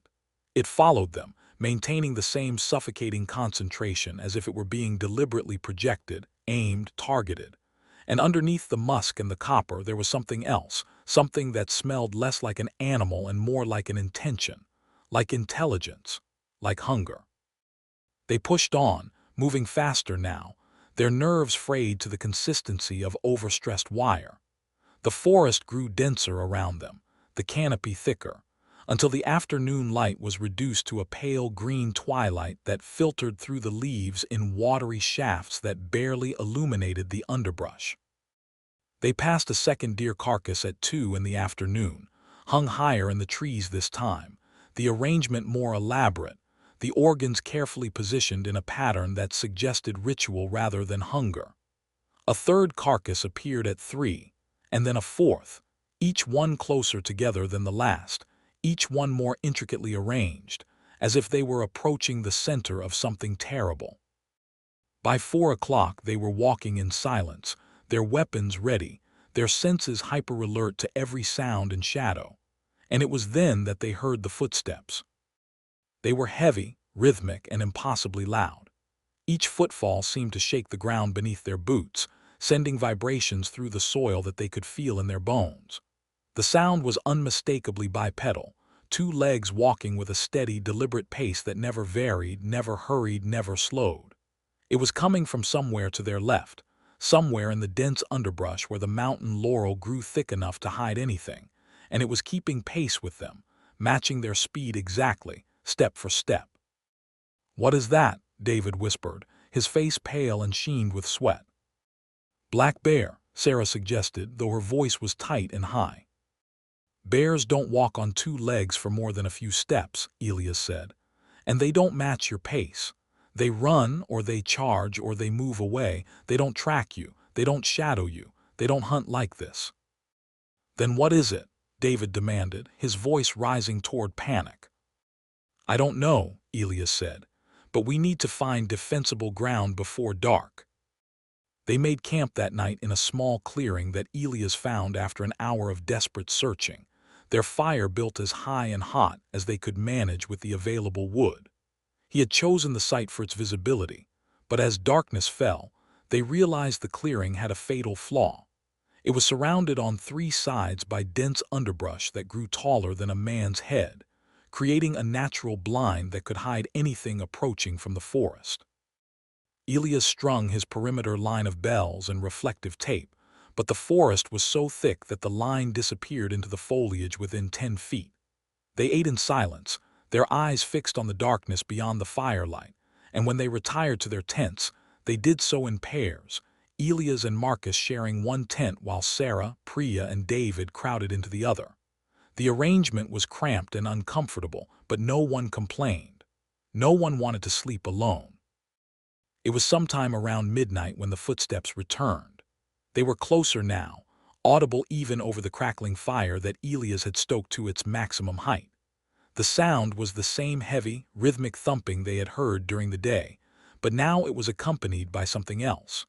A sound of movement in the underbrush, of something large pushing through the mountain laurel with terrible patience, circling the perimeter of their camp in a slow, deliberate arc. "It's pacing us," Marcus whispered from inside his tent. "I can hear it moving. It's going around the clearing." "Everyone stay calm," Elias whispered back. "Keep your weapons ready. Don't make any sudden movements." Priya saw the eyes first. She was peering through a gap in her tent's rainfly, her face pressed against the nylon mesh, when 2 points of fiery red appeared at the edge of the firelight. They were set high, higher than any bear's eyes would be, and they were spaced wide apart, suggesting a face that was broad and flat and heavy-browed. The eyes did not reflect the firelight like an animal's eyes would. They burned from within, a deep crimson glow that seemed to pulse with a rhythm matching the footsteps. "Elias," Priya whispered, her voice barely audible. "The eyes at 2 o'clock, red eyes." They followed her gaze, and there, at the edge of the clearing, maybe 20 yards away, the eyes watched them. They didn't blink. They didn't shift. They simply stared, unblinking and unwavering, from the darkness beyond the fire. And then slowly they rose higher, as if whatever owned them were standing up from a crouch, and the footsteps resumed. Heavy, rhythmic, moving away into the forest, never speeding up, never slowing down. "It was standing on 2 legs," Priya whispered when the footsteps had faded into the distance. "I saw it. It stood up. It's at least 7 feet tall, maybe taller."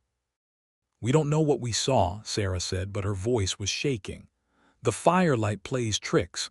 Shadows distort. Our minds fill in gaps when we're frightened." "I know what I saw," Priya said. "And it wasn't a bear, it wasn't a person, it was something else.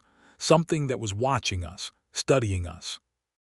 They didn't sleep that night. They sat in their tents in silence, listening to the darkness, waiting for the footsteps to return. The musk had grown stronger, penetrating the nylon walls of the tents, clinging to their sleeping bags and their clothes until every breath was saturated with the scent of copper and wet fur and ancient earth. The creature did not return to the clearing that night, but it made its presence known in other ways. At 2 in the morning, David's digital watch, which he had left outside his tent to charge via its solar panel, was found crushed into the dirt, its faceplate shattered, its band snapped as if by fingers that could bend steel.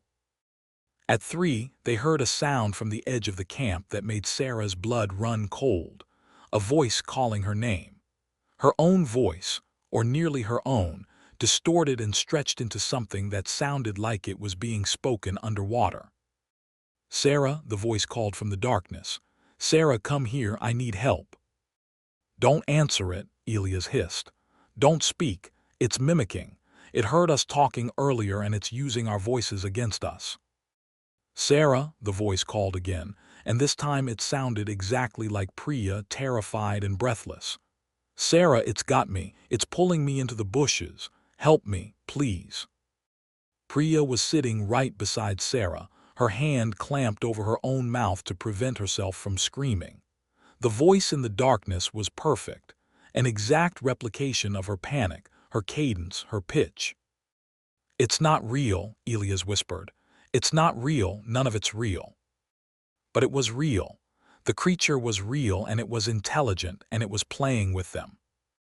They broke camp at first light, packing their gear with shaking hands and moving east, following Elias' coordinates, following the trail that Jeremiah Hart had laid out in his journals.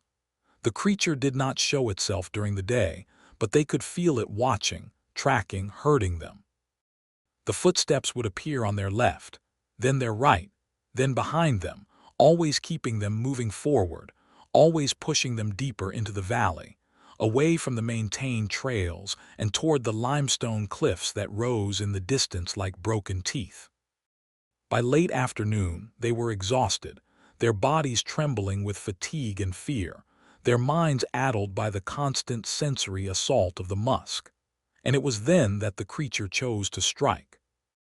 They had made camp early, unable to continue, their legs shaking and their vision blurred. Elias had erected the tents with mechanical precision, his survival instincts overriding his terror, and they had settled in for what they hoped would be a few hours of restless sleep. The fire was burning low, reduced to embers that glowed red in the darkness, and the forest was silent. David was the first to enter his tent, crawling into his sleeping bag and pulling the rainfly closed behind him. The tent was a standard two-person backpacking model, its nylon walls thin and permeable, its aluminum poles flexible but strong. David had just closed his eyes, just begun to drift into an exhausted half-sleep, when he heard the sound. It was a wet tearing sound, like fabric being ripped by teeth, and it came from directly above him. Before he could scream, before he could even open his eyes, something massive and heavy crashed down on top of the tent, crushing the aluminum poles with a sound like gunshots, driving the support stakes into the earth with such force that the nylon floor buckled and wrapped around David's body like a shroud. He screamed then, a high, piercing shriek that cut through the night and brought the others bolting from their own tents, their flashlights sweeping in frantic arcs. What they saw would haunt them for the rest of their lives. The tent had been collapsed from above, its rainfly torn open by claws that had sliced through the reinforced nylon as if it were tissue paper. David was visible through the shredded fabric, his body wrapped in the blue nylon like a cocoon, and above him, silhouetted against the starlight, was the creature. It was massive, far larger than any of them had imagined. Its torso was broad and covered in thick, matted fur the color of dried blood and rusted iron, and its arms were longer than a man's, ending in hands that were almost human in their structure but tipped with claws that curved like sickles and glinted in the flashlight beams. The head was heavy-browed and broad, with a jaw that protruded slightly, lined with teeth that were yellowed and cracked and sharp as broken glass. But the eyes were the worst. The eyes were the same fiery red they had seen the night before, burning with an intelligence that was ancient and hungry and utterly without mercy. The creature had David by the ankle, its massive hand wrapped completely around his lower leg, and it was pulling. Not with a quick, violent jerk, but with a slow, deliberate strength that was somehow more terrible than any sudden attack. David was being dragged out of the collapsed tent, his fingers clawing at the nylon, at the dirt, at anything that might arrest his movement, and his screams were continuous and inhuman. "Help me," he shrieked. "Oh God, help me, it's pulling my leg off, it's pulling my—" The creature yanked, and there was a sound like wet celery snapping, and David's scream rose to a pitch that seemed to tear something in his throat. His tibia had broken, the bone snapping cleanly under the pressure of the creature's grip, and the sharp end of the fracture had torn through the skin of his calf, protruding like a bloody white steak. Blood poured from the wound, soaking the dirt and the tent fabric, and the creature paused, its nostrils flaring as it tested the scent. Elias charged, his hunting knife raised, but the creature moved with a speed that belied its bulk. Its free hand shot out and caught Elias across the chest, the impact lifting him off his feet and sending him flying backward into a tree trunk with a force that cracked his ribs and drove the air from his lungs. Elias hit the ground gasping, his knife tumbling from his grip, and the creature returned its attention to David. It dragged him fully from the tent now, pulling him across the dirt by his shattered leg, and David's screams had degraded into wet, gurgling sobs. The creature positioned him on his back, its red eyes staring down into his face with what looked almost like curiosity, and then it placed one massive foot on David's pelvis. The foot was bare, covered in thick fur and leathery pads, and it was larger than a dinner plate. When the creature pressed down, David's pelvis cracked like a walnut shell, the iliac bones splintering inward, the sacrum shattering, and the pressure drove the fragments into his abdominal cavity, rupturing his intestines and his bladder. David's scream became a fountain of blood and vomit that arced upward and splashed across the creature's fur, and the creature made a sound. Not a growl, but a low, rhythmic hooting that rose and fell in a pattern that matched David's dying heartbeat. It was almost musical, almost celebratory. The creature bent down then, its massive jaws opening wide, and it bit into David's chest. The ribcage, which had been protecting the heart and lungs, splintered under the pressure of the creature's bite, the sternum cracking in half, the ribs snapping like dry twigs. The creature's teeth found the pulmonary artery and tore it free, and a geyser of blood sprayed upward, coating the creature's face and chest in a crimson mask. David's body convulsed once, twice, and then went still, his eyes staring upward at the stars, his mouth open in a final scream that had been drowned in his own blood. But the creature was not finished. It reached into the cavity it had created, its hand disappearing up to the wrist in the ruin of David's torso, and it began to extract the organs, not to eat them, but to arrange them. The liver was placed carefully on the ground to the left of the body. The kidneys were positioned to the right. The heart was held up for a moment, still twitching with residual electrical activity, and then placed in the center of the arrangement, like the centerpiece of a terrible altar. The four survivors stood frozen in horror, their flashlights illuminating the scene in stark, unforgiving detail. Sarah's medical training told her that David had been dead before the organ extraction began, that the trauma to his chest and pelvis had been fatal within seconds. But knowing that he was already dead did nothing to lessen the horror of watching his body being dismantled with such terrible precision. The creature stood up, its fur matted with blood and mucus, and it looked at them, directly at them.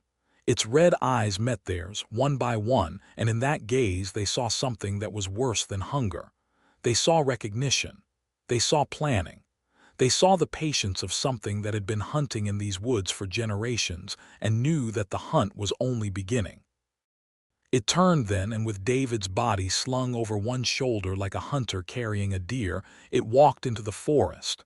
The footsteps resumed, heavy, rhythmic, never speeding up, never slowing down, moving away into the darkness with its prize. The four survivors stood in silence, their bodies shaking, their minds reeling from what they had witnessed. The musk was overwhelming now, filling the clearing like a fog, and underneath it they could smell something else. The iron smell of fresh blood, David's blood, the blood that had awakened something ancient and terrible in the woods around them. "We need to move," Elias gasped, clutching his broken ribs. "Now we need to run." "Where?" Priya whispered, her face streaked with tears. "It's everywhere, it's all around us." "East," Elias said. "Toward the cliffs, toward the cave. It's the only place that might be too narrow for it to follow." They ran. They abandoned their tents, their sleeping bags, everything that would slow them down, and they ran through the forest with the desperate energy of the hunted. The musk followed them, clinging to their clothes and their skin, and behind them, from somewhere in the darkness, they heard the footsteps resume, not following them directly but paralleling them, keeping pace, herding them toward the cliffs that rose in the distance. They ran until their legs gave out, until their lungs were fire, until they collapsed against a fallen log in a small clearing. Sarah checked her watch. 4 in the morning. They had been running for 6 hours. "It's pushing us," Elias panted, his face pale with pain. "It's not trying to catch us, it's pushing us, herding us toward something." "Toward what?" Sarah asked. "The cave," Elias said. "The den, it's pushing us toward the cave." And as the first gray light of dawn began to filter through the canopy, they saw it.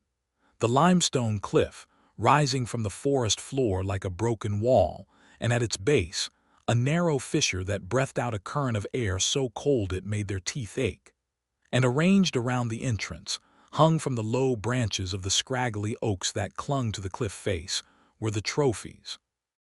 Backpacks, dozens of them, some modern nylon and polyester in bright colors. Some ancient canvas rotted and leather cracked, the metal frames rusted to the consistency of flakes. Watches, compasses, boots, and bones, so many bones. Some old, bleached white by years of sun.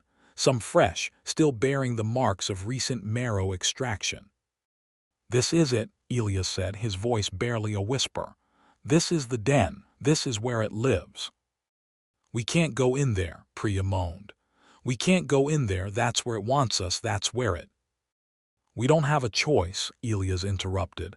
"It's almost light, but that thing is still out there. The cave is narrow. If it can't fit through the entrance, we're safe. If it can fit—" He didn't finish the sentence. He didn't need to. They approached the fissure, their flashlights sweeping across the trophies, their feet crunching on bones that had been scattered across the ground like gravel. The air that breathed from the cave was frigid and carried a smell that was even stronger than the musk outside. It smelled of decay, of generations of death, of something that had made this place its home for longer than human memory. They entered the cave one by one, Elias leading with his grandfather's journal clutched to his chest like a shield. The passage was narrow, forcing them to move single file, their shoulders brushing against the cold limestone. Behind them the last light of day was fading, and from somewhere in the forest the footsteps began again. Heavy, rhythmic, moving closer, always closer. And as they descended into the darkness, they heard the sound of something massive pressing against the rock at the cave entrance. Something that was too large to fit through the narrow fissure but was trying anyway. The sound of stone grinding against fur echoed through the passage, and the musk followed them inside, filling the cave like a gas. They were not safe, they were never safe, and the hunt was far from over. The passage narrowed until they were crawling on hands and knees, the limestone scraping their palms and drawing thin lines of blood that they barely felt through the adrenaline flooding their systems. The cold was intense, a damp chill that seemed to seep through their clothes and into their bones like a liquid. And the smell of musk was so thick that Sarah could taste it at the back of her throat, metallic and cloying, coating her tongue with a film that no amount of swallowing could clear. Behind them, the sound of stone grinding against fur continued, rhythmic and patient, as the creature forced its massive body into the narrow entrance with a terrible determination that suggested it had done this many times before. "It's getting in," Priya whispered, her voice echoing off the stone walls in a way that made it sound like there were dozens of her, all speaking at once, all terrified. Elias, it's getting in. Keep moving, Elias gasped, his own voice strained by the broken ribs that sent lances of pain through his chest with every breath. The passage gets narrower up ahead. If we can reach the tight section, it might not be able to follow. They scrambled forward, their hands bleeding from the sharp limestone, their knees bruised and scraped raw. The passage twisted and turned, descending in a gentle slope that took them deeper into the earth, and the air grew colder and denser with every foot they crawled. The sound of stone grinding against fur grew louder, closer, and then it stopped. For a long moment, there was silence. Absolute silence. The kind of silence that pressed against the eardrums and made the blood rush in their ears, so complete that Sarah could hear her own heartbeat, hammering against her ribs at a rate that her medical training told her was dangerously elevated. Then the eyes appeared. 2 points of fiery red, glowing in the darkness of the passage behind them, no more than 15 feet away. The creature had reached the narrow section, and it was looking at them, its massive head wedged into the gap, its shoulders too broad to pass, but its eyes fixed on them with an intelligence that was unmistakable. It didn't charge. It didn't attack. It simply watched, its eyes unblinking, and waited. "Why doesn't it attack?" Priya whispered, her body trembling so violently that her teeth chattered against each other. "Because it doesn't need to," Elias said, his voice hollow. "It's blocked the exit. It can wait. It can wait for us to starve, to dehydrate, to suffocate on our own carbon dioxide. We're in its den now. We're in its larder, and it's not hungry yet. It fed on David. It can afford to be patient." The hours crawled by with a slowness that seemed to defy the laws of time. They sat in the passage, their backs against the cold stone, their flashlights turned off to conserve battery, and waited in darkness so complete that Sarah could not see her own hand in front of her face. The eyes never left them. The creature never moved. It simply watched, patient and eternal, and the red glow of its gaze filled the narrow passage with a light that seemed to penetrate their skulls and illuminate the darkest corners of their minds with a hellish radiance. Sarah tried to keep them calm, checking their vital signs by touch, feeling their pulses, monitoring their breathing. She recognized the early signs of hypothermia developing in all of them: shivering, confusion, drowsiness. The cave was cold, and they were wet from sweat and from the damp air, and their bodies were burning through their energy reserves at a catastrophic rate. "We need to move deeper," she said. "The cold will kill us before the creature does if we stay here." Elias nodded, though she couldn't see him in the darkness. The passage continues. Jeremiah wrote about a larger chamber beyond the narrow section. He said it was dry. He said it had a fire ring. They crawled past the creature in single file, keeping their bodies pressed against the far wall of the passage, their skin crawling at the proximity to the thing that waited in the darkness. Sarah was the last to pass, and as she crawled by the narrow gap where the creature was wedged, she felt something brush against her ankle. A fur-covered hand, reaching through the gap with terrible patience, testing the air, searching for prey. She jerked her leg away and scrambled forward, her heart hammering so hard she thought it might tear itself free from her chest. The passage opened into a second chamber that was larger than they had expected, perhaps 30 feet across and 12 feet high, its ceiling lost in darkness above their flashlight beams. And in this chamber, they found the trophies. Not the backpacks and bones that had hung outside. These trophies were older, more personal, more terrible. Arranged in a careful circle around a fire pit that hadn't been used in decades were the remains of Jeremiah Hart's final camp. His journal, open to the last page, the ink faded but legible. His glasses, folded neatly on a flat stone as if he had expected to return. And his boots, size 14, still containing the bones of his feet, the leather cracked and darkened with age. "Oh God," Marcus moaned, turning away from the sight. "Oh God, oh God, oh God." "Don't look at it," Sarah said, though her own eyes were fixed on the boots with a horrible fascination. "Don't look at it and don't touch it. We need to find another way out, another passage, something." They searched the chamber with desperate speed, their flashlights sweeping across the walls in frantic arcs. But there was no other passage visible. The chamber was a dead end, a cul-de-sac of stone, and the only way in was the only way out. "We're trapped," Marcus said, his voice flat and strange, as if he had already accepted his fate. "It herded us here. It knew we couldn't escape. It's done this before. Look at the bones. Look at the trophies. It's done this 100 times." "Then we fight," Elias said. He was checking his knife, the heavy hunting blade that suddenly looked pitifully inadequate against the sounds coming from the passage. "We still have the pistol. We have 3 knives. We have 4 people. We can hold the narrow section. If it tries to force its way through, we cut it. We stab it. We make it hurt enough to back away." "You saw what it did to David," Marcus said. "You saw the size of that thing. You saw the speed. We can't fight that. We can't hurt that. It's not an animal, Elias. It's not a bear. It's something else. Something that thinks. Something that plans." "Then we die," Elias said simply. "But we die fighting. And maybe we hurt it enough that Sarah and Priya can get past. Maybe we buy them time." They arranged themselves in the narrowest part of the passage, shoulder to shoulder, their weapons pointed toward the sound. The creature was still forcing its way through the entrance, and they could hear its breathing now, a deep, bellows-like rhythm that filled the passage with the smell of copper and musk and ancient earth. The sound of stone grinding against fur grew louder, closer, and then it stopped again. The eyes appeared once more, but this time they were closer, much closer. The creature had compressed its body, folding its massive shoulders inward, and it had squeezed through the narrow section by sheer force of will and muscle, scraping fur and skin from its body against the unforgiving limestone. It was in the passage with them now, its bulk filling the space from floor to ceiling, its red eyes glowing in the darkness no more than 10 feet away. "Back up," Elias whispered, slowly back into the chamber.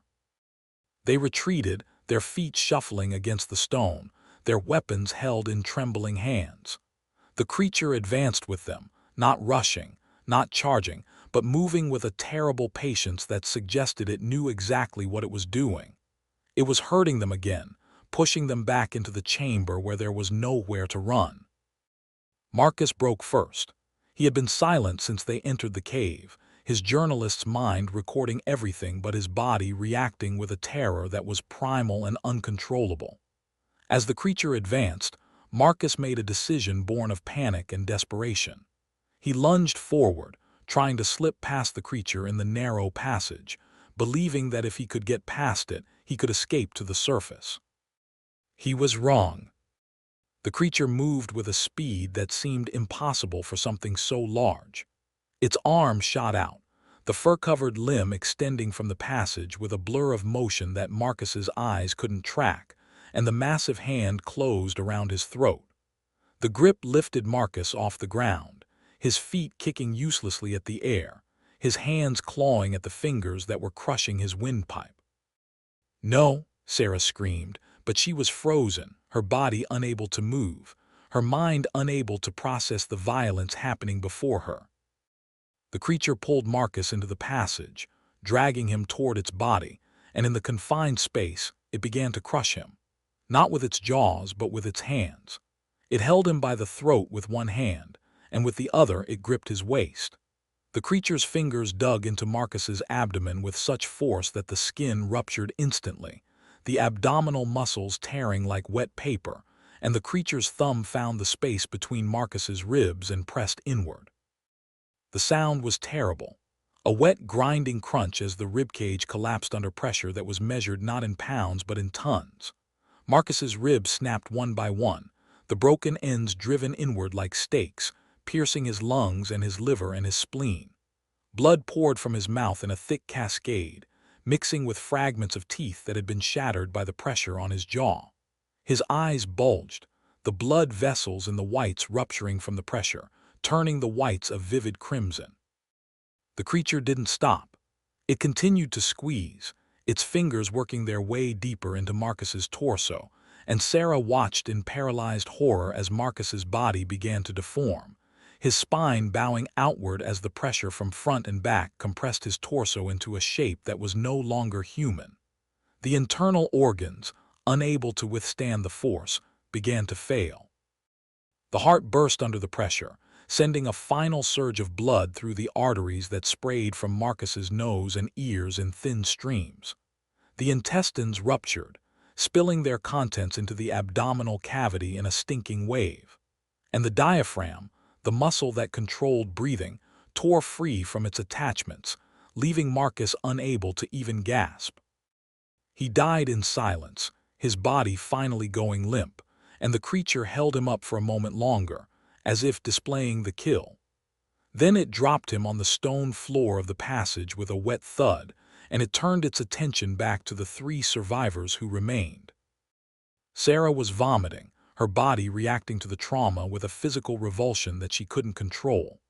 Priya was screaming, a high, continuous wail that echoed off the stone walls and seemed to drive the creature into a frenzy of excitement. And Elias was standing frozen, his knife held in a hand that shook so badly the blade was a blur, his face pale as death. The creature advanced again, pushing past Marcus's body, dragging its bulk over the remains in a way that smeared blood and tissue across the limestone floor.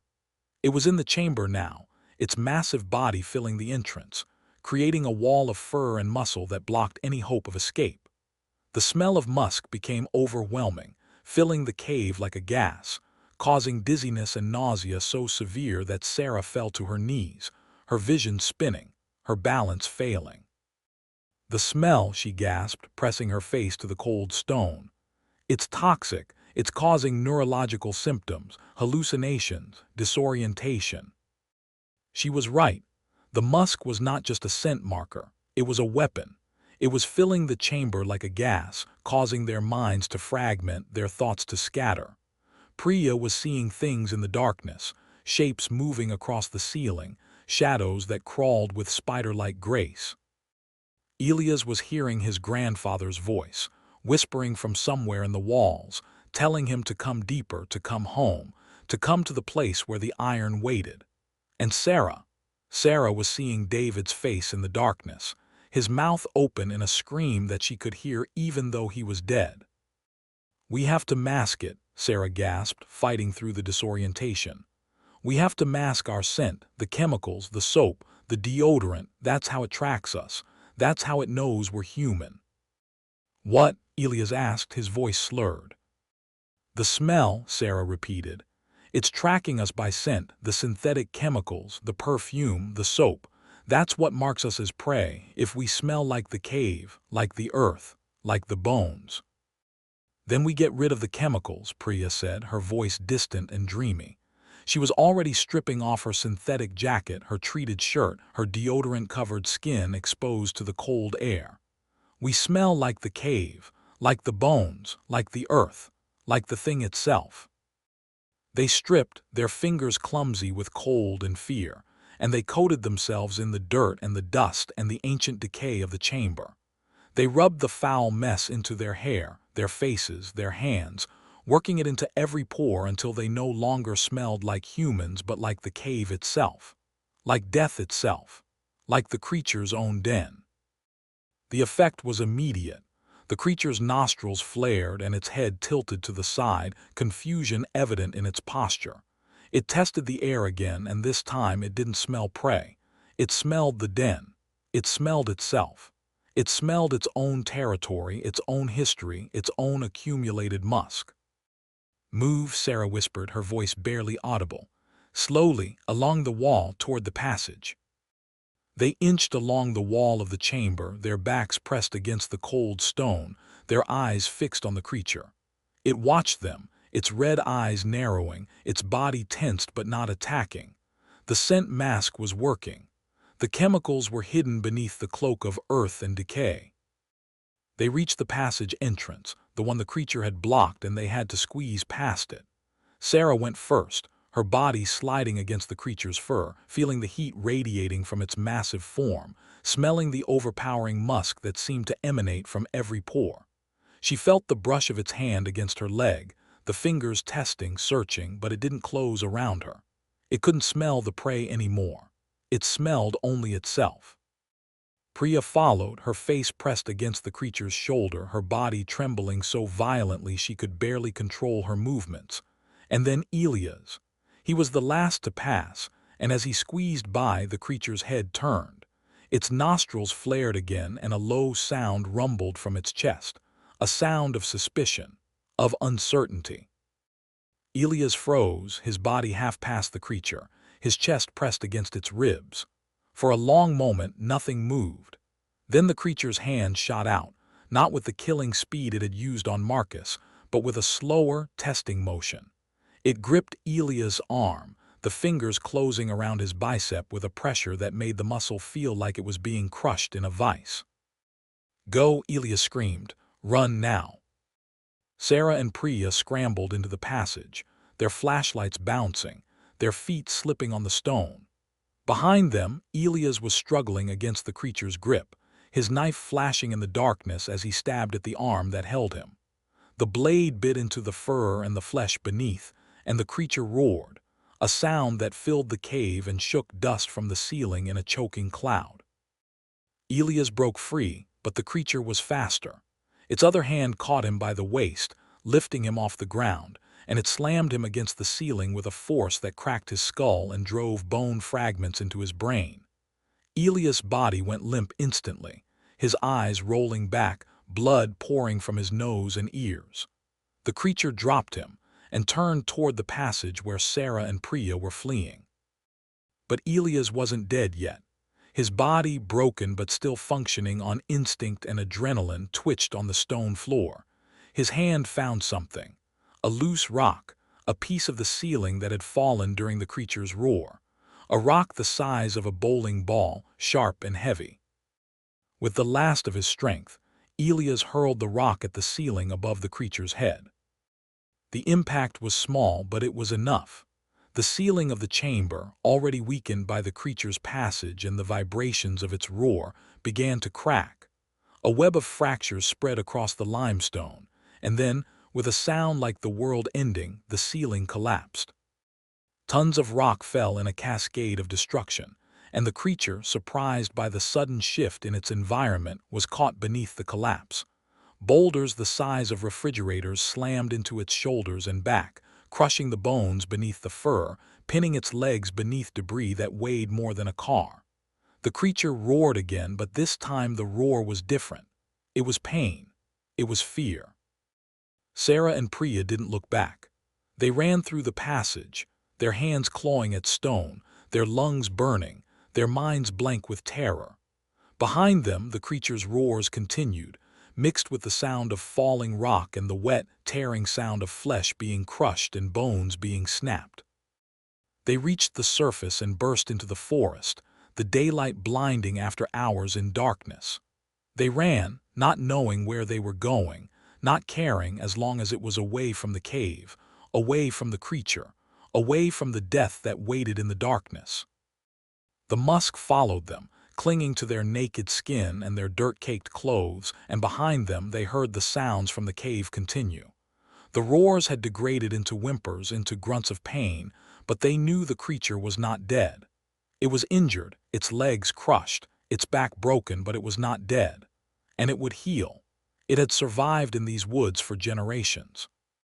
They ran until they saw the trail, the blessed, maintained trail with its markers and its signs and its promise of civilization.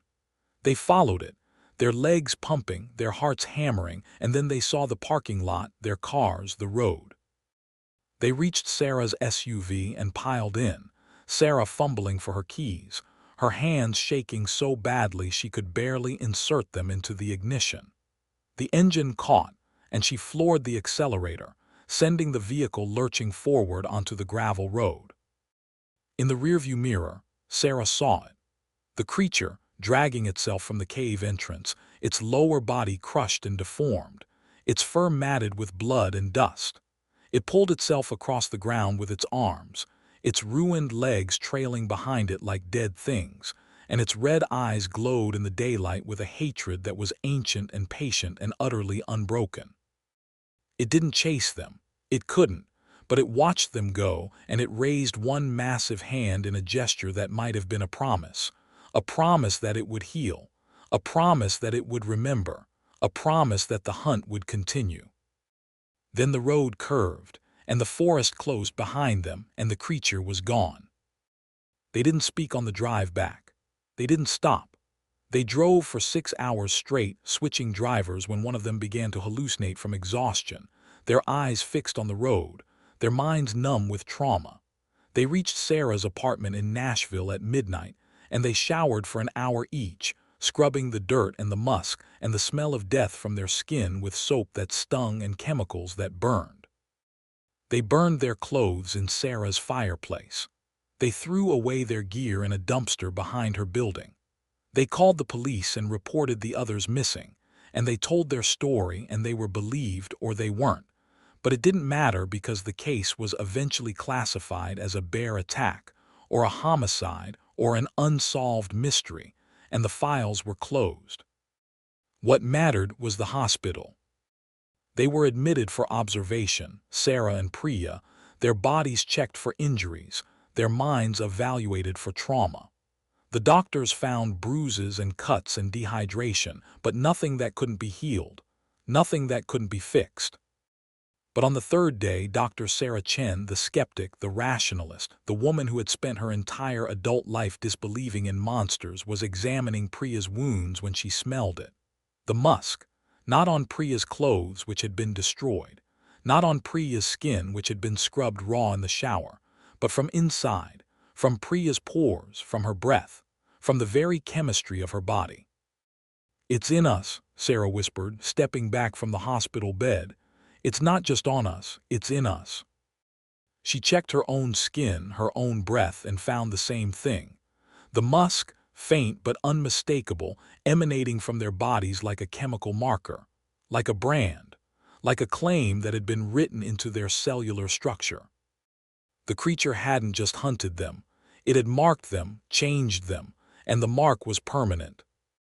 The story ended, or it should have ended, with their release from the hospital, with their recovery, with their attempt to return to normal life. But normal life was impossible now. Sarah couldn't sleep without seeing the red eyes in her dreams, watching her from the darkness. Priya couldn't shower without smelling the musk rising from her own skin, stronger every day. And both of them knew, with a certainty that settled into their bones like cold water, that the creature was still out there, still healing, still patient. The final scene was captured by a trail camera maintained by the National Park Service, one of hundreds deployed throughout the LBL for wildlife monitoring. It was triggered at 3:17 in the morning on a Tuesday in October, 6 months after the incident. The footage was brief, only 30 seconds, but it showed everything that mattered. A new group of hikers, 4 of them, entered the frame from the western trailhead. They were laughing, talking, their flashlights bright against the darkness, their bodies relaxed and unaware. They passed the camera and moved deeper into the woods, their voices fading into the distance. And then from the trees behind them a pair of red eyes appeared, watching, waiting, following. The eyes moved closer, and the camera caught a glimpse of the face. Broad, heavy-browed, covered in matted fur the color of dried blood. And then the creature stepped fully out of the trees and followed the hikers into the darkness, its footsteps heavy and rhythmic, never speeding up, never slowing down, its body moving with only the slightest hitch in its gait, the memory of an injury that had healed but not been forgotten. The cycle continued, the hunt continued, and the land between the lakes waited, patient and eternal, for the next souls foolish enough to enter its boundaries. The musky scent of iron never faded. It simply waited for the next person to smell it, and the next, and the next. Forever. Thank you for listening to today's stories.